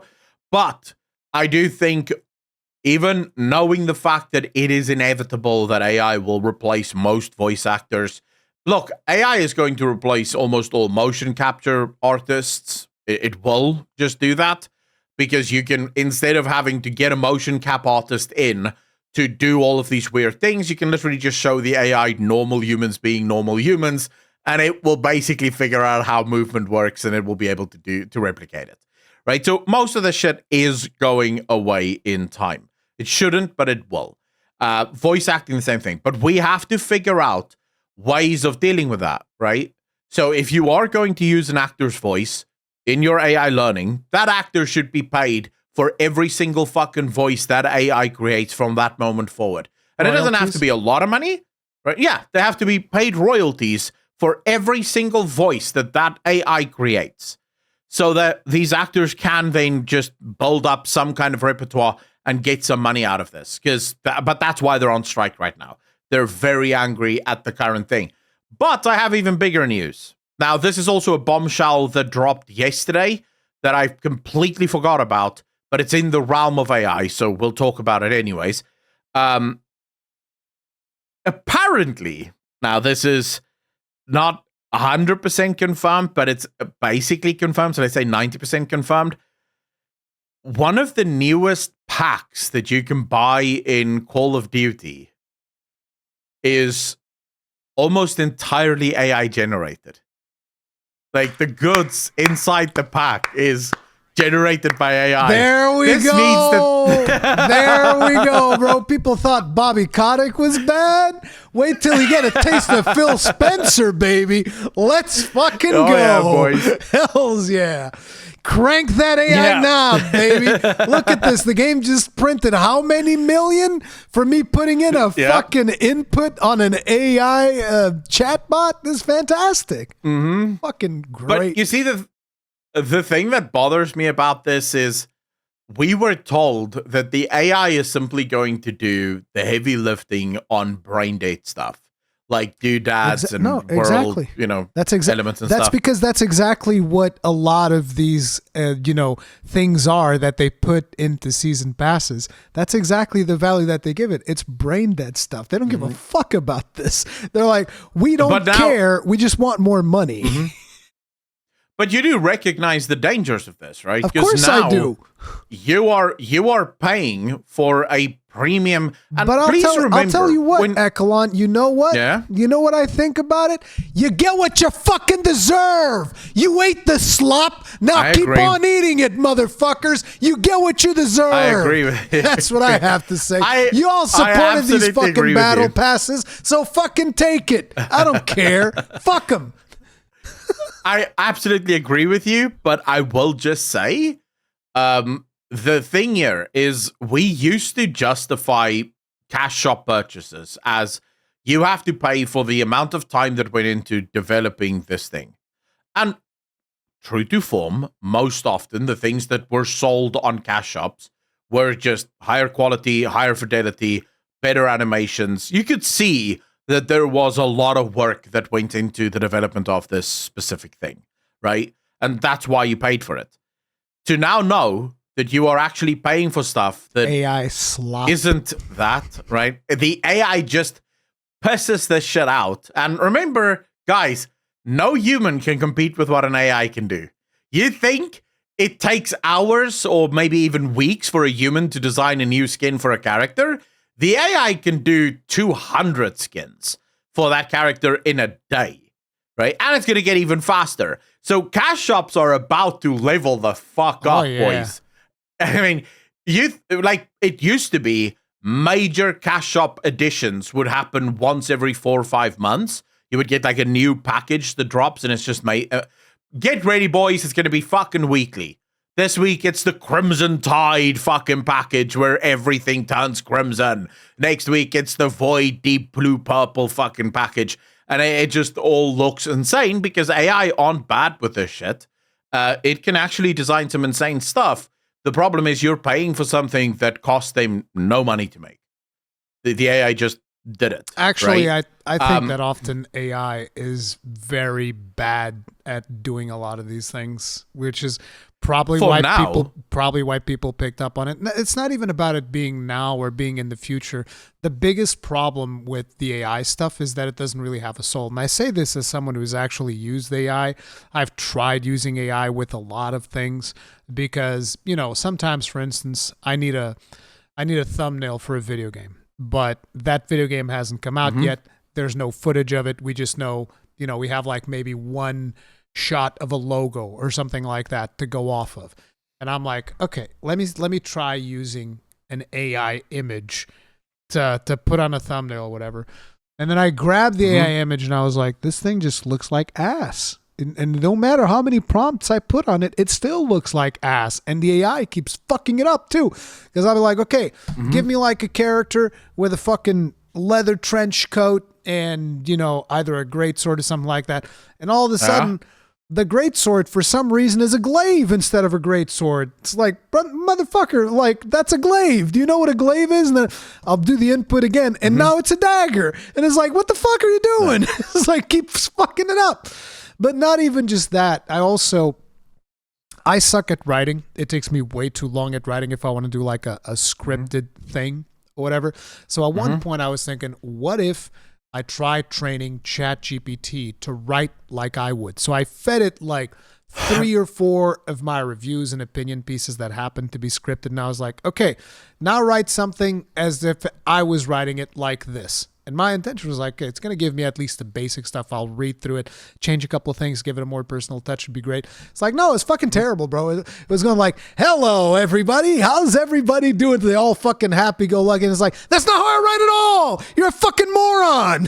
It's like, I mean, I would say, again, we're getting more and more iterations of AI. AI is changing rapidly from one side to the next. The story actually gets a lot deeper. Now, I've looked at the package, and the editor will put the package up. I'll literally link the package in Discord right now for the editor. The editor will link the package to you guys, hopefully on screen, so you can see it. But fundamentally, you look at this package, some of this really looks pretty decent. Yeah, it looks pretty cool. Now, they don't specify which of these items were AI generated, just that the package includes AI-generated assets. And then it gets even worse. Because from what we understand... What do you mean this looks decent? This looks fucking terrible. Dude, for what Call of Duty does, I don't think it looks that bad. I'm thinking just because, like, listen, I play a lot of games that feature yokai, like Monster Hunter Rise Sunbreak has yokai influences, Neo has yokai influences, a recent game that I've been playing, Kunitsugami, has yokai influences. Let me assure you that from a yokai standpoint, which is what these guys are trying to go for, this looks like absolute dog shit. The mask that I'm seeing in here with the camo looks terrible. The demon face, you can clearly see that shit is AI generated. Not a single artist has put their hands on that. And it also looks terrible and fucking uninspired. The one thing that looks somewhat okay is like that little mask thing on the bottom left, the sticker. That one looks, even that is like, it's wrong. It's not, no, dude, this looks, I'm sorry, it looks fucking terrible. It looks atrocious. Yeah, but I just want to say, we can let the audience decide. Do you guys think it looks bad or not? It looks terrible. Because I do want to say, though, I think you are judging this based on the fact that you know what yokai looks like in other games, so you're comparing it to what you see in other games. I know what yokai looks like. I don't know who the fuck yokai is. I know what yokai looks like in Japanese culture. I know what the inspirations they take from, and this is fucking terrible, dude. Remember, I don't know that. right? I'm just looking at this and I'm going, this looks pretty cool. Yeah, it looks right? pretty cool. This looks pretty cool. Yeah. I get it. Yeah, so, and that is, I can guarantee you, the overwhelming majority of Call of Duty especially fans, fucking right? Call of Duty players. Yep. They don't know who Yokai is. They don't give a shit, slop, right? bro. They'll eat the slop. Yeah.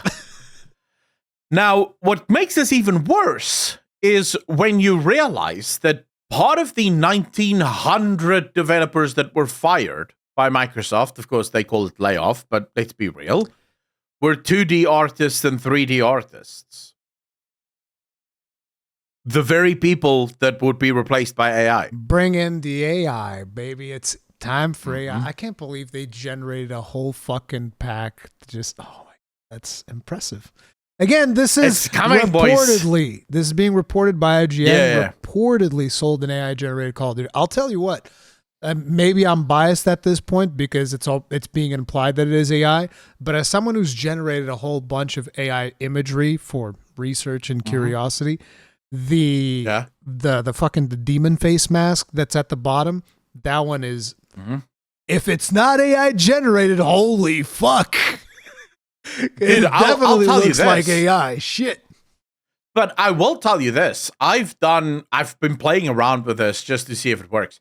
There are sites now. One of the sites that I've used is Opus Clip, where you literally take your entire video, you drop it in there, and it will literally create YouTube shorts just naturally, automatically. And I'll tell you what, some of those YouTube shorts actually fucking phenomenally well done. It even allows you to export it in either DaVinci Resolve file format or in Premiere Pro format, so that you can go ahead and edit it even more if you want even more stuff done there. And it spits out. So I fed it a 2-hour live stream, and it spat out something like 73 shorts that tells you exactly also what the short still needs doing. So maybe work on a little bit of a better intro for it. It tells you like what it's all about. It adds automatically the captions to it. Everything done for you. You literally just download it, then upload it, and you're done. Yeah, I mean, I've used it and I've seen the results of it. It's not bad. It's not the best, but in the interest of trying to see what you can do, because I'll be honest, guys, I do most of the work myself. I run 3 different YouTube channels, 4 actually, if you include the podcast channel now. And while we have an editor for the podcast channel and I have an editor for my main channel, I have 2 other channels that I work full-time on. I do everything myself. Yeah. But I have 2 podcasts that I run. I have the live streams that I run every single day or week. It's too much. So if I can find ways to pass some of my work off to AI, you bet your ass I'm doing it, right? Because shorts don't make any money. You basically make no money off of shorts. So if you're going to get an editor for shorts, you have to have a lot of money to pay that guy, because he's not going to make that money back, at least not in shorts. 100% not. So it is a nightmare to get shorts content. I've tried it. It's growing. It's getting better. I once had a short that almost reached 1 million views. I think it made I forget how much money it made. I think it was like $20 or something stupid like that. It's like, bro, this thing has almost 1 million views. What the fuck do you mean? The most I've heard of was someone who managed to get. Now, this isn't uncommon to get shorts that get like 5, 6, 7 million, right? And I heard of someone. It's not uncommon for, big channels. For me, that one getting 1 million, I was like, what the fuck is this? I don't think I've ever even had a short that cracked 10,000, but I don't make shorts often. So, it is what it is. But the most I've ever heard of was someone who their short got 6 million views and they managed to make $1,000 off of it. Now you could say, wow, that's a lot of money. But when you think of if you made a video that got 6 million views, 1,000 someone is stealing from you. Like someone is taking a lot of your fucking money, because at 6 million views, you're probably looking far closer to $60,000 to $100,000, most likely on that video. Yeah, like shorts make fucking no money. And also, even most shorts channels don't get consistently millions of views on their shorts. But anyways, that being said, that's where we are right now. The gaming industry is already starting to shoehorn AI into actual cash shops, right? Cash shop items, which is really, really bad. But speaking of absolute dog shit things and circling back to the dudes that make Warframe, Rukon, you showed me a little clip of a phenomenal new game coming. Oh, yeah. Now, I have to say, guys, I was blown away by the absolute brain-dead gameplay in this game. Let's set the frame properly. This is very much still in early development, so it is important to point that out. But fundamentally, we're talking about Soulframe. So recently, Digital Extremes have been having TennoCon, which is pretty much their version of BlizzCon, but for Warframe. And in there, they've been working on this other game called Soulframe, and they were like, okay, we're going to finally show you guys a decent chunk of gameplay for Soulframe. So this is early footage, but it's like, bro, this is maybe a little bit too early. Maybe you shouldn't have been showing it this early. Assuming that you're going to be planning on improving on a lot of this stuff, which they may or may not. But, that gameplay is looking hella rough. Like, I was just like, bro, what is going on? Now, one of the things that I would point out, you haven't played a whole lot of Warframe from what you told me. I've played Warframe, and what it seems to me that they're doing is they're grabbing the melee combat portion from Warframe and putting on here. Now, the thing is, Warframe is a super fast-paced game, whereas Soulframe is going to be much more slower paced. So what happens is, because Warframe is so fast, you don't really care that much that the combat's a little bit floaty, because the important thing is, bro, I'm bullet jumping, running off the walls, double hopping and whatnot. I get to a monster, I hit the button twice, it explodes. So it doesn't need that many fancy melee animations. But when you're playing a video game that's much more slow and methodical, which seems to be what they're doing for Soulframe, those animations need to be way more polished. And that's one of the first things that you notice. The combat has the floatiness of Warframe, and it is way, way slower than Warframe, which means like whenever you see the character doing a dodge, you're like, bro, what the fuck was that? He just it's not slid through the ground, and while he was doing a tumble, that was really weird. And then it's like you see the backstab, and it's like he didn't even backstab it. The knife was off to the side. It was what? I would like to say, it's not just the fact that it's floaty and slow, it's that it's inconsistent. Oh, yeah. It'll go from super slow to hyper fast to right back to super slow. Now, for those of you that might think, but isn't that normally what combat is all about? No. In ratio, yes. Like some moves might be a little faster. For example, Elden Ring. If you fight with a large fucking axe, it's going to be much slower than when you fight with a samurai sword. Right? And even with the samurai sword, some attacks are going to be faster than others. That does not, however, mean that one attack is going to take 400 frames and another attack is going to take minus 200 frames. The delta difference between those attacks would make it almost impossible to do anything, right? It is jarring to see. So it has to be in ratio to one another. This is a fast attack. This is a slower attack because this one does more damage. But it's still in ratios, right? There has to be, the delta has to be very consistent. Otherwise, it's jarring, and that's literally what this is. Rurikon showed me like 20 seconds of gameplay. First and foremost, I have to say, I've never seen a backstab do less fucking damage than normal attacks. But in this one, it absolutely, like the dude goes, and they decided to show this off, just FYI. Yeah. So I'm allowed to criticize it. They show you going stealth. You don't even have to keep sneaking. You just hit stealth, and then you can run around like a fucking maniac. But then he runs behind the guy. That's a soul frame. That's an ability of that frame. So I think that's fine. I don't think that's a problem. It's not a traditional stealth system. But still, right? You're still running around, but apparently you're making no noise whatsoever, so you don't have to worry about it. Then you move right behind the person. It's on a cooldown. Yeah, but you move right behind the person, all right? And then you backstab the person. And the backstab does no damage. like fucking zero. Reminded me of Assassin's Creed Odyssey. Yeah, you would have been better off just not even attacking the person because that would have done more damage. I think the guy actually healed fucking health from that backstab. That's how shit damage it was. And the damage also seems super inconsistent. Like one enemy gets hit, quarter of the health pool disappears. Then the exact same attack takes off half the health. It's like, is that a crit? Was that like, what is happening? I don't know. It's just very confusing. It is early access or early days, right? They're clearly, but I would just say you chose to show this off. Yeah, and here's an interesting thing about that presentation, because I've made a video talking about that in my channel, because obviously it's a medieval third-person type combat game. I usually tend to get into a lot of those. So I was like, I'm curious about Soulframe. I want to check it out. And people that have been playing, because apparently there's closed betas and stuff, there's people that already have access, and they were like, the game actually looks way better than this. We don't understand why they showcased this. And I was like, wow. All right. So it's self-inflicted. That's even worse. I don't know what to say. So that was weird. Yeah. Yeah. I wanted to mention, talking about gameplay, and before we move on to the good part of the stream, 2 hours fucking into this bad boy.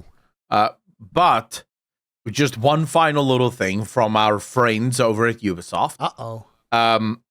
So more gameplay was shown for about Star Wars. Star Wars. Yeah, Star Wars Outlaws. That wonderful game. I haven't seen that one. So here's something very interesting. In Cyberpunk 2077, when you assassinate or shoot an NPC, all of the NPCs around you react, right? Like people react. People are startled. People are like, what the fuck? And they run away. Or some people even try to attack you. As you would expect, right? It's supposed to be an immersive sim, so, people would react. In Ubisoft's Star Wars Outlaws, when you shoot someone, people roleplay Starfield. They just continue on as if fucking nothing ever happened. I thought you would hear the music. Dun, dun, dun, dun, dun. they would just be looking you dead in the eye as you shoot them in the face. Dude, it's like, how are you this bad? Like, how do you create a game where you're killing and assassinating people and no one reacts? Assassin's Creed, the first one, people fucking reacted to I told you, assassinations. I told you that this is something that I noticed in Assassin's Creed Odyssey. I was backstabbing people and nothing was happening. I was like, what the fuck is this? And so it doesn't surprise me. But, I mean, in the original Assassin's Creeds, you would kill someone and the people would react. That one. How did you backslide? That one, however, we should also mention it is leaked footage. So that was not for public consumption. So who knows if that's going to be a thing that happens in the final game or not. But it's still, it's crazy that this, and remember the game isn't that far gone, right? It's launching fairly soon-ish. So I don't know how much, because that generally has to do with AI and the way the AI is set up. And if the AI was never set up to do that, then it's just not going to do that, right? And you'd have to redesign crowds basically from the ground up in order to get the AI to do that. But never mind that. Let's get into some actual glazing stuff. Michael Bay is working. This is going to blow your mind. Michael Bay is working on a Skibidi Toilet cinematic universe. I don't know what the fuck. I don't know what that. Don't worry about nothing it. Listen, you just said means anything to me. Just go with it, okay? That's it. That's it. But what is Skibidi Toilet? What is that? You don't have any Riz, Akalon. That's why you don't know about Skibidi Toilet. Okay, what the fuck is Skibidi Toilet? These are words I don't understand. I understand toilet. Oh god. And Skibidi is a song, right? Skibidi do that, like that song. But what the fuck is? I don't know what the two words mean together. Gary's mod. Imagine a head inside a toilet. Gary's mod style, just freaking out, blah, blah, blah, and singing the Skibidi song. That's it. That's Skibidi Toilet. And Michael Bay is working on a skibidi toilet cinematic universe. There you go. Why? Bro, I don't know, man. Let's get to the good news. I just figured that'd be funny. This is being reported on by Kotaku. So, take that. Of course it's Kotaku. But no, Skibidi Toilet has become like a massively popular YouTube series, actually. So there's multiple iterations of these heads inside toilets and whatnot. And yeah, apparently now, now it's a cinematic universe. Michael Bay is working on a Skibidi Toilet cinematic universe, which is like, yeah. Okay, good news. Talk to me. What's the first one? Nah, I don't want to live anymore. It's fine. We can just end it all, right? Stop the fucking planet. I'm getting off. And I'll just get off here. Let me off. Fuck it. All right. So we have to talk. We're going to talk about all of these sort of in one because they're pretty much the same thing, right? We have to talk about Baldur's Gate 3, No Man's Sky, and Elden Ring. Okay. So, and specifically concurrents. Bro, Baldur's Gate 3, after all of these, after all this time that the game's gone out, and we should remember that we've often had like publishers saying, single player games aren't really that profitable anymore. They're not really that popular. Mm-hmm. And throughout all that time, I've always said, no, you make a good video game, it will be popular regardless if it's single player, multiplayer, whatever the fuck. It will, to a certain extent, maintain a certain degree of relevancy, even though there's going to be a lot of games that come out, they have their initial thing, people play it, people get over it, it's whatever, and it's a fun experience. There are a lot of them that will get these tails.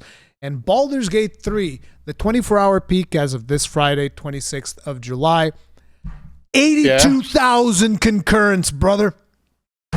That is insane, That is a cool-ass video game, bro. That is what that is. I mean, dude, the fact of the matter is, you look at all of this. I literally just Googled all of them.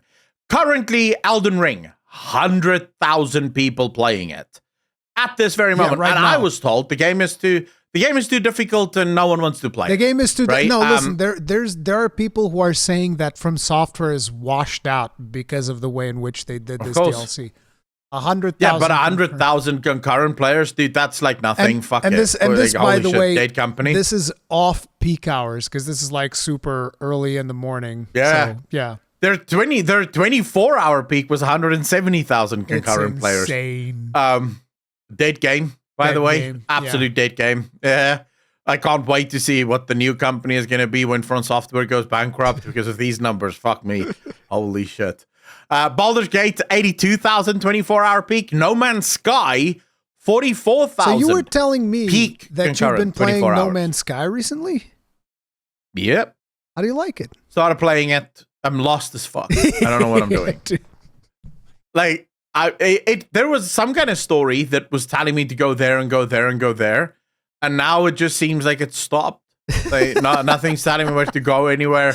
So now I'm just sort of standing around on a planet mining stuff because I don't know what else to fucking do. I have to teach you how to play No Man's Sky. No Man's Sky is a really fun game. I played it on and off pretty much since its release. And what happened with No Man's Sky recently is they came up with a massive overhaul to the whole universe where they've added new assets, better visuals. It looks beautiful. Yeah, like water simulation. There's tons of really cool stuff. And at the same time, the day before yesterday, they released a new expedition, which is themed around Starship Troopers, where you basically go around and kill a bunch of bugs. That's the whole thing about this expedition, which is pretty fun. Nice. Yeah. But yeah, it's nice to see them, because No Man's Sky is one of the biggest comeback stories of the gaming industry, and it's been all free. The amount of content that we've gotten for free in No Man's Sky is absolutely phenomenal. It's insane. I bought the game on Steam for 200 and something bucks. Rand, $200. Yeah, that was scaring me. I was like, $200? Sounds like 10 times more than what they're selling for. Let's say $11, maybe $11.50 that I paid for the game. Yeah. That's pretty good value. Yeah. And I thought, like, as soon as I logged in, I was like, dude, what? For $11? Oh, yeah. But then I was blown the fuck away when I realized, now, guys, I want you all to understand something. I am a massive Todd Howard fan. I think Todd Howard is the greatest person in video games ever. Absolutely. No, I'm not. I love Todd Howard. I've always played all of his games. I have been standing for Starfield forever, right? Literally forever. I've never stopped. But I was under the impression that you need loading screens in a universe. Oh, absolutely. Like, that's why Starfield has all of those loading screens. I mean, you have right? loading Because screens when you jump between systems in No Man's Sky. Yeah, but they don't look like loading screens, right? They don't look like it. They cheat it. But I was told that you can't do that. No. You're misunderstanding me. So you're still in the same system. You haven't done your hyperdrive and jumped away, right? No, I've done the hyperdrive. You go into you go into the elevator loading screen, basically, right? But you can't do that. Starfield told me that is not possible. You have to go into a physical loading screen. Elevator loading screens are not a thing, according to Starfield. Like, guys, I'm just going to say this. Considering that this game came out years before Starfield, it is what Starfield could never fucking be. Now, does it have the best story in the world? I don't know. I don't know what the fucking story is. But the world itself is phenomenal. The fact that every planet you see, you can land on, and it just has things there, is phenomenal. It really is super, super cool.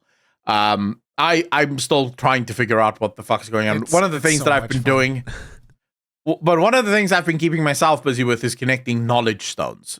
Because every single knowledge stone teaches you a new word from and you some start language. Understanding the aliens. Yeah. So I'm just running around collecting knowledge stones because it's the only thing that I can do that I know I can do. Because I don't know what else to do. So I'm just collecting knowledge stones right now. But no, it's awesome, and you can see it in the peak. And you were mentioning this, and I want to absolutely link up with you here. Baldur's Gate 3 is a single-player game. There's no new DLC. There's no cash shops. There's nothing. It is a single-player game that has pretty much steadily, since its launch, ladies and gentlemen. Now, I will go back here 6 months ago. 6 months ago, it came down from 110,000 concurrent players to 80,000, and it is hovering around the 80,000 mark pretty much fucking consistently. Pretty much consistently. And we've been told that this can't happen. Single-player games are dead. There's no money in it. This proves that is absolute bullshit. Yep. The game is bigger than ever, and it again just proves that the gaming industry doesn't know what the fuck's going on around them. If you make a good game, people will play it. Yeah. Absolutely. You build it and they because will come. We're hungry for something new. We're hungry for good games. That being said, though, you wanted to talk about a game that I genuinely don't know anything about. I played the first one a little bit. Didn't like it at all. So I never even tried the second one. You didn't like Remnant 1? No. Why? Too scary. Too scary. You got scared of Remnant 1? Yeah. I got tense, and then I didn't like that. I don't like being tense, bro. Why I don't want to play games that make me feel tense. I don't understand why you would get tense playing. You've played Elden Ring. Like, what? Yeah, but Elden Ring, things don't jump out at me. Yes, they do. Fucking start, like, there's no zombies going fucking suddenly.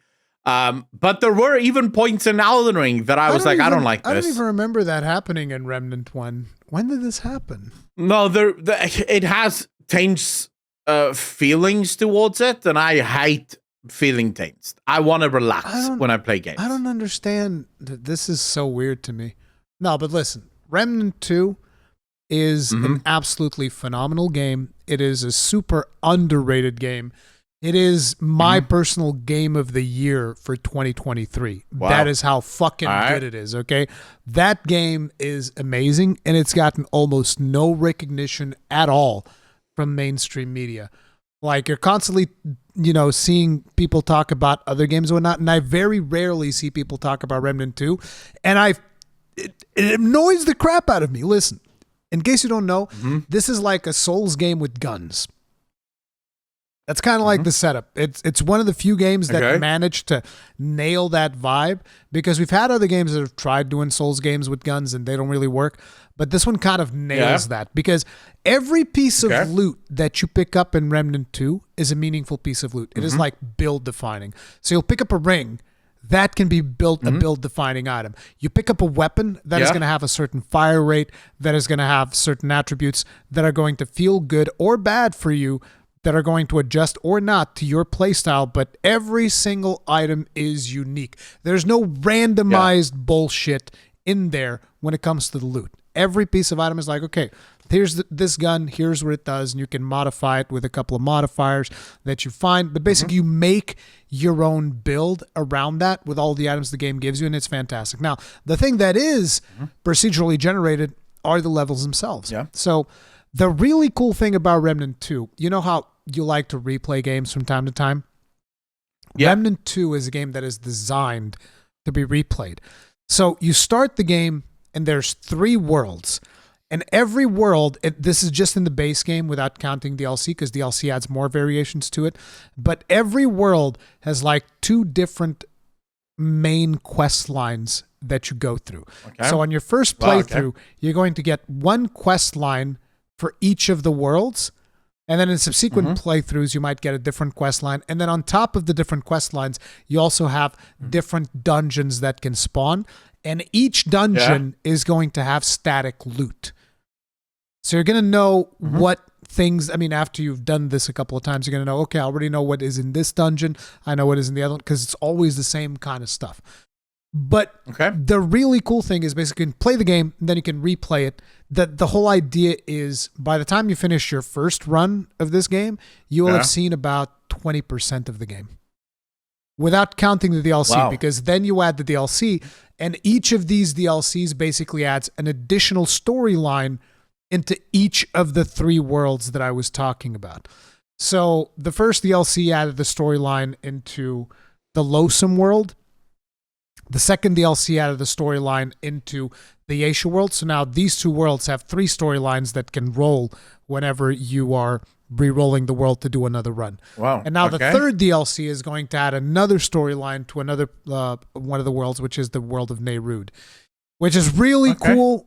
And it's just a fantastic, super fun game that I cannot recommend enough. And they're releasing another, their final piece of DLC in September, which is just really wow. Okay.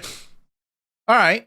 Some good news for, you know, those of you that like Remnant. You need to try out Remnant 2, brother. You need to do it. I first need to finish Remnant 1. If I'm going to fucking try to. But you know what else? When you were talking about this, I was reminded of another game that I sort of got into years ago at this point, and it just also died in silence, but it was actually a pretty good game. Fade in Silence. I don't know if you've ever played that. Fade in Silence? It was Fade in Silence. It was a game that came out... to Silence? This was a few years. Or Fade to Silence, something like that. Fade to Silence, Fade in Silence. Co-op. Fade to Silence. Yeah. I don't know if it's still being developed. I don't think so. I don't think it's developed anymore. They sort of just gave up on it when they realized no one is fucking playing it. But it was actually really cool. It was actually a really cool game. It was this open survival game where you would have to go save people and save the world from this, like, almost, what would you call it? Like, Cthulhu, H.P. Lovecraftian type of monsters and shit. It was pretty fun. It was really a pretty fun game. It was actually one of the first games that did the whole thing that Palworld did, right? Where it actually, you would capture people or you would save people and then they would join your encampment. People? Well, actually in this one, you save them and then they join your encampment and they start working with you, right? So some people will go off and they'll mine wood. Other people will mine stone and ore and, some people go out and get food or whatnot. So, it was the first survival game that I played, at least, that had these sort of helpers that were included into the game. I was just reminded of that. Like I said, don't know if it's still in development. I don't think so, at least. But I think you can still play it. I don't know if the servers are still up for it. But all right, so on to what I would actually consider to be like super good news if they ever manage to do this. If they remain true to it, and that would be a remaster of Legacy of Kain. Oh my god. Remaster. Dude, if they do this... They're talking specifically about Soul Reaver 1 and 2. So it's not not just Legacy of Kain, it's Soul Reaver 1 and 2. But it's like, bro, I loved Soul Reaver. I think Soul Reaver is phenomenal. It's been so long. I played it on PlayStation 1, I think. I barely even remember what the story was like because it's been so long for me and my memory is terrible. But, bro, Soul Reaver is the reason why I would call, like, I even have a spaceship in Elite Dangerous that I call Phoenix Reaver. Because Phoenix is my favorite mythological creature, and then Reaver comes from... Soul Reaver. Soul Reaver was fucking sweet. Yeah. I love that game. I remember I had... You guys remember those gray PlayStations? The one that pressed the button and it popped up and you had to... Yeah, I had those. I think it was the PlayStation 1, that, right? Yeah, that's PlayStation 1. PlayStation 2 is black. We had one of those. And so what I would do is every Friday, because Friday's weekend, my mum would take us to the video store, right, where you could rent video games. But I would book Legacy of Kain, Soul Reaver every single week. I would book that for the next Friday, and then I would take it for the whole weekend, right? I played that game to fucking shit. Eventually, the disc was so scratched that I could no longer get it to work. I was devastated. Put some toothpaste on that. Fix it right up. I was devastated. I tried everything. I tried Brasso, which is a thing you use to clean silverware. That tended to help as well. That was tried not toothpaste, a good idea. tried everything. No, it worked for a while, but then it stopped working eventually. But yeah, I played the shit out of that game. It was so good, and I would love to see an actual remaster of it. That'd be phenomenal. What's sad about all of this, though, and what reminds me consistently of this is that we're starting to move into an era in video games where there are more old games that I would love to see remastered than most of the new bullshit that they keep announcing. Like, most of the new games that comes out of AAA, I'm like, nah, just remaster this old one. You were good then. No, listen. Leave the fucking new things alone. Just remaster. That's the friggin' old man in you, man. You're getting old, and it's like, back in my day, video games were good. I don't think so, because even young people are, I think, playing older games and enjoying them a lot more, Back in the day when games were actually fucking good and delivering a good experience. But final topic I would say for today, and it's not too much the topic that I want to talk about, as in the topic inspires a different topic. Okay. That I made a video on recently, and I want to get your opinion on this. So there's been some drama with Once Humans seasonal content, the fact that seasons will reset all of your work and you'll have to start over, and it's going to be every 6 weeks, which is super fucking short for a season. You keep all of your blueprints, but you have to start over with building and everything else, right? So you basically have to start over every single 6 weeks. And there's been a lot of drama around this. I think you agree with me. You should almost never reset fucking worlds, right? It's annoying. I think it depends on the type of game that you're making. So, like, for instance, if you're making a roguelike, that's a different conversation, right? If you're doing something like a Hades, it's expected that you're going to be resetting between runs. But if it's something that you're committing to, and especially if it's something that you are repeating, let's say, for instance, a good example of something that should have never been reset, and it took them, 2-3 seasons before they figured that shit out, is actually Diablo 4 with the side quests. Because I was like, these side quests are actually fun. I was actually enjoying the side quests in Diablo 4, so I was doing them at my own pace. And then Blizzard was like, next season you have to do them again. It's like, what good can possibly come from me doing this exact same side quest a second time? It was the same thing with the statues. What good can it possibly come from me finding these statues that I've already found? I know where they are. Yeah. It's just fucking busy work. There's nothing good that can come from that. It's fucking stupid. It's moronic.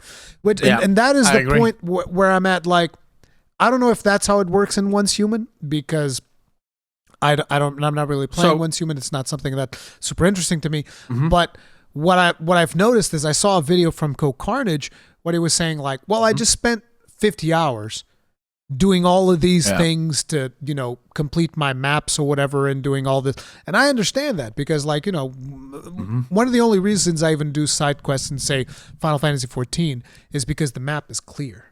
I don't see them there anymore. They're gone. It's nice. So it's like, and the worst thing that you could do to me after I've completed all these side quests is fucking reset them and tell me, why don't you go do it again? It's like, because I'm not a fucking crazy person. I don't want to do it again. Like, what the fuck do you mean? But that's exactly it, right? So the problem with Once Human is it is a role-playing survival MMO. Yeah. Right? At its core, it is exactly that. Resetting, I would say, in role-playing games is fucking stupid, right? It just is, because you don't get that in life unless you go bankrupt and lose everything, and that's not something people look forward to. Like, no one has ever heard from their accountant, by the way, you're bankrupt, we're going to have to declare bankruptcy. I mean... And they go, woohoo! Another opportunity for me to start over. It also depends. It also depends on the game because I don't really do that many season stuff in say Path of Exile, but my understanding is that community actually likes that type of stuff because they, every season. Yeah, but remember, participate in the season, you have to reset and do all that stuff. Yeah. But I would say in those games, remember the season oftentimes brings with it a number of new types of content, complete rebalancing of the world. Which now suddenly means that instead of going through with your rogue, you're going to go through with your warrior because the warrior is much stronger now than the rogue. So you're always getting a new experience, technically not new, but a newer experience. Once Human doesn't seem to be that. It literally just appears to be, fuck you, start over, right? And it's a survival game at its core, which, again, I'm not against survival games having server resets. Even Rust servers have server resets built into it because it will get boring after a while. The thing is that, the 6-week timer on it is ridiculous. That is just way too short a period of time to actually do that in. And then just the fact that it was sort of sprung onto people that this is just what it's going to be. But the bigger conversation that I actually want to have isn't about Once Human. It's about seasonality in video games and the fact that pretty much every fucking video game now has either a season pass, a battle pass, or some kind of season attached to it to try and artificially... Now, I know people will say, but dude, season pass just means you get all of the DLC included in the season pass. No, you don't. I will almost immediately say... I will immediately say absolute bullshit because most of the DLC that you get in the season pass were things that were in the base game and then removed from the base game so that they can attach it to the season fucking pass. You're talking about DLC, not like skins and stuff in... No. Battle Pass is the thing that gives you the skins, and then most games nowadays have the Battle Pass and the Season Pass, right? The Season Pass is you pay $15 and then you get 2 or 3 DLCs included in it, right? Now, there are games that do that pretty well. So, for example, you can purchase the Season Pass, or you could, I don't know if you can anymore, but you could purchase the Season Pass for Oxygen Not Included. And that would give you all of the DLC that came with it.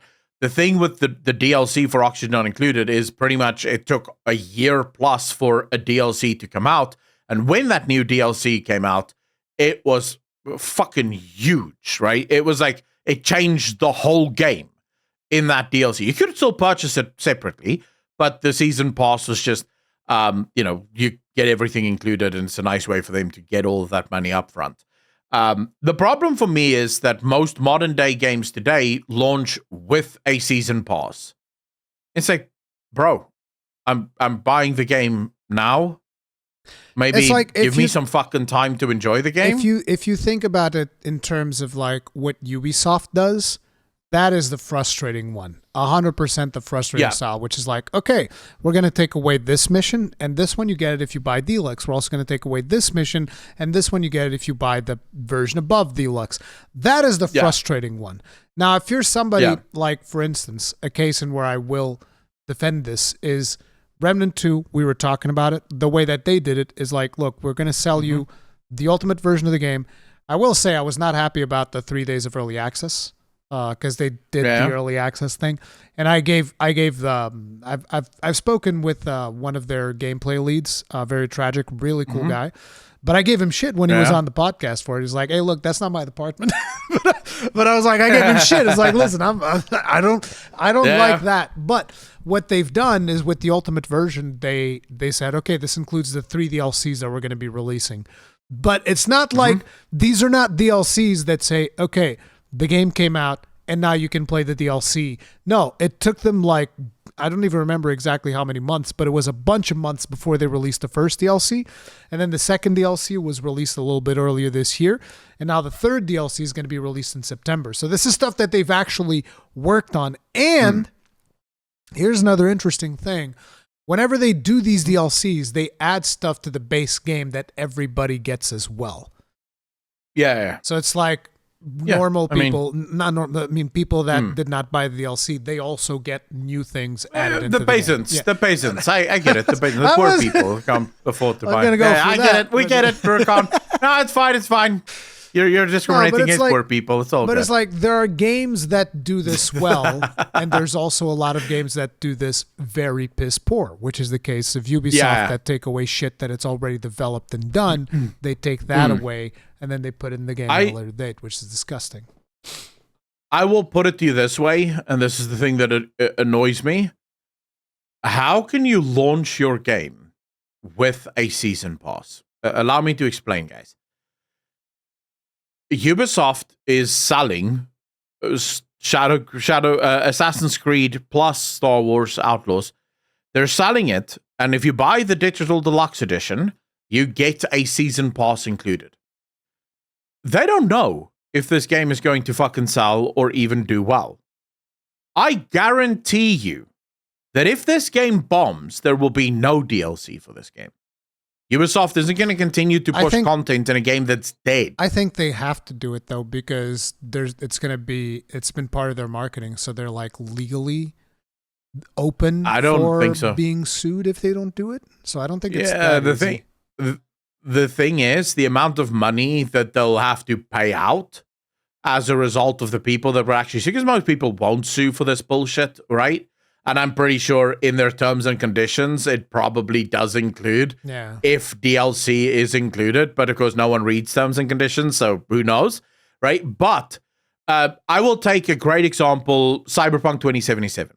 Before Cyberpunk 2077 came out, they said that it's going to be like Witcher 3, which means there will be 2 DLC. And they confirmed that there will be 2 DLC. After Cyberpunk 2077 came out, with all of the mess that they had to fix and everything, they realized that they can't do two DLCs. They can basically just do one. And the reason for it is they had to jump through so many hoops just to get the game to play on the previous generation of PlayStations that they couldn't even include the DLC in the previous generations. And so they just said, fuck it. This is one DLC. We're going to make the next one. And it's going to be exclusive to PlayStation 5 and the newest Xbox. If they were to include a season pass, it would be bullshit, right? Because they had to change their minds later on.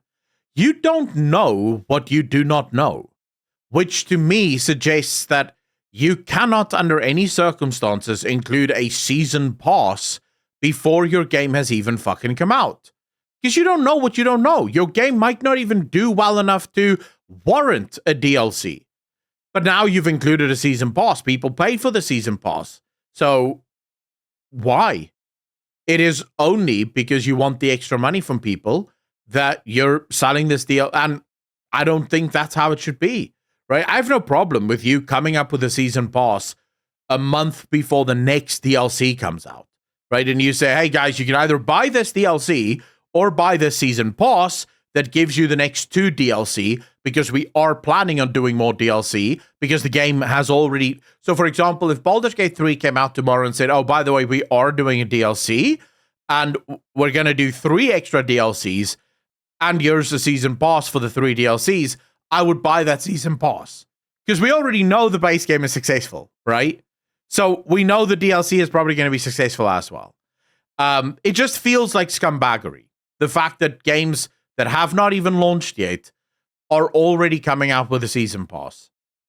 Yeah, because it seems like it's actually, a mess, right? You're actually right. I just realized that it's just been so normalized within the industry that I don't even think about that anymore. Because when you were talking about season passes, I thought you were talking about actual battle passes and stuff, and I was like, oh, I'm going to be able to talk a whole lot about that and the seasonality of it. But the concept of the season pass, you are right. We should just be getting the one price video game at release, and that's it. And if you want to do a deluxe edition, it should be like, okay, your deluxe edition includes soundtrack, art book, whatever else you want to get in there, and boom, that's some it. cool goodies, some cool shit extra for people that are huge fans of the game, exactly, and really enjoy what the game offers. You're absolutely right. It's just, again, like I said, it's just been so normalized in the industry that when you're talking about something like these season passes, I don't even think about that stuff anymore because I'm so busy fighting against the other stuff of like,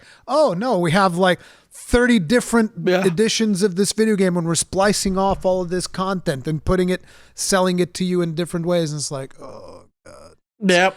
But that's the issue, right? Things. Yeah, there's and the gross over monetization of shit and whatnot. It's like there's so many battles you're fighting that there are just certain things that I'm just like, oh yeah, this is whatever, season pass. Yeah, it genuinely does feel like the battles are, and I mean, we didn't even get to the battle pass system, which is the can of worms of worms, right? Because see, that's every why I said fucking game that's now why I has said that. no when you said, oh, but the battle pass, you were saying season pass, but I was thinking battle pass. Oh, but the battle pass, you just buy DLC. It's like, no, because you still have to fucking go earn it afterwards. Yeah. They're getting your money and your engagement. Dude, the fact that I get a battle pass system for a live service fucking game, right? Because you have to make money. Remember, I'm not against gaming companies making money. Of course, I want them to make money because it means they're developing more shit, right? If they don't make money, they're not developing more shit. So I have no problem with a battle pass system in a game that is consistently being updated and new content being added to it. What I don't fucking get is when you have a single player game with a battle pass. It's like, why? Dude, this is a single player game. Why the fuck are you adding seasonality to this bullshit? Let me just play the fucking game. Yeah. Like, I don't want to play on your terms. I want to play on my terms. And if you think it's required, I will just point you back to the previous topics. This is Baldur's Gate 3, 82,000 concurrent players in the last 24 hours. No fucking battle pass. This is actually one of the reasons why I stopped playing Dauntless. Dauntless is kind of like a Monster Hunter clone free-to-play game. And I actually really liked playing Dauntless. At one point, I even took a sponsorship from them because I was super addicted. And I was like, oh, finally, a game that I like wants to sponsor me. And I was like, this is perfect. So I took a sponsorship deal. But basically, I eventually stopped playing it because of their battle pass. Because the way that it works is you buy the battle pass. But then the battle pass would have these tasks. It's probably changed since then. But it would have these tasks. Well, like the things you kill in that game are called behemoths. And so, for instance, I wanted to farm the armor of a specific behemoth. It's like, okay, I want to go farm fire behemoths. But the battle pass thing might say, okay, we want you to hunt wind behemoths. And I'd be like, well, fuck. But I don't want to go hunt a wind behemoth. I want to go hunt the fire one. But I would begrudgingly go hunt the wind one because I already paid for the battle pass. So I want to get the rewards from the battle pass. So I would go hunt it. And I was like, okay, how about now? Can I go kill a fire behemoth? And the battle pass would go like, now go kill an earth behemoth. And I was like, man, fuck you. Fuck your rules. I want to go kill this one. Like, I don't want to be pushed and prodded around to play your way. I want to go do this thing. Yeah. And it's also the reason why I was so harsh with the list of shores in Diablo 4. Shit like, change the aspect of 5 of your pieces of armor. And I was like, I don't want to. Yeah. I don't want to do that. Yeah. What the fuck? Why do I have to do this? And people would tell me, shut up, enjoy it. It's not hard. It's an easy objective. I'm not a bitch. I'm sorry, bro. I'm not going to get pushed and prodded around just because you want me to do this. Yeah, but it's all about that fucking engagement. Yep. And yet, Baldur's Gate 3 exists. No Man's Sky exists. Yep. Elden Ring exists. Yep.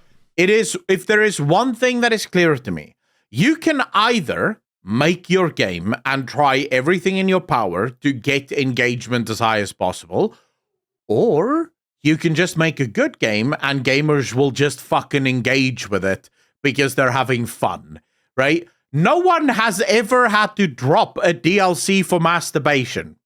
Just FYI. Like, there's never been a battle pass for masturbation. Battle pass. Yeah, to get people to masturbate a little. It's fun, so we fucking do it, right? So it's just like, why are we doing this consistently? Oh my God. It's nonsense, is what it is, right? Oh, and it's just lazy thinking by the gaming industry because they don't want to make fun video games. They would instead make video games that give you a list of chores that you have to rattle off because it gets you addicted to the bullshit. But listen, talking about being addicted to the bullshit. On the topic of that, I would just like to point out real quick, as a very quick comparison, you know what's the current 24-hour peak of Suicide Squad? Yeah. What's 572 players. Based. You know, Fucking based. No, wait, because there's a point to this. Suicide Squad, obviously a live service game. You know what is the 24-hour peak for Dark Souls? No, what? 2,200. Wow, being crapped on by a game that's super fucking old. 2011, bitch! All the way from 2011, fucking 13 years ago, coming in 2024 to shit all over your live service. Boom! Yeah, of course. I mean, but dude, you have, for example, you have the same thing with Concord. You know, Concord is another one of the big boys that's coming out soon. Wasn't Concord's thing like 2,000 or something player average? Yeah. Yeah, they had, at their peak, they had 4,000 followers, right? So from Steam Hub. And again... So it also beats Concord. Dude, here's the funny thing. Wishlist. And by the way, I should point out that was just Dark Souls 1, because Dark Souls 3 has 5,000. Dude, here's another bit of, so Concord is again one of those new games that's coming out, right? Let me just tell you, let me just hit you with one more. If Sony bothered to release Bloodborne, yeah, I would probably also be fucking used, shit. Right? I mean, fact of the matter is, right? God. People are getting sick and tired. Now, Concord has a bunch of other problems that we're not going to be talking about right now. But, you know, it is what it is. Fundamentally, if you make fun games, people will play it. It's that simple. That is literally the takeaway.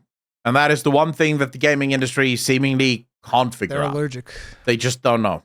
But talking about things that we can't figure out why you haven't hit the like button yet and why you haven't hit the subscribe button yet on this podcast. Ladies and gentlemen, thank you so much for joining us on this week's Mythic Banter episode 6. Remember, you can catch us live on YouTube, on Spotify, as well as on iTunes or Apple Podcasts.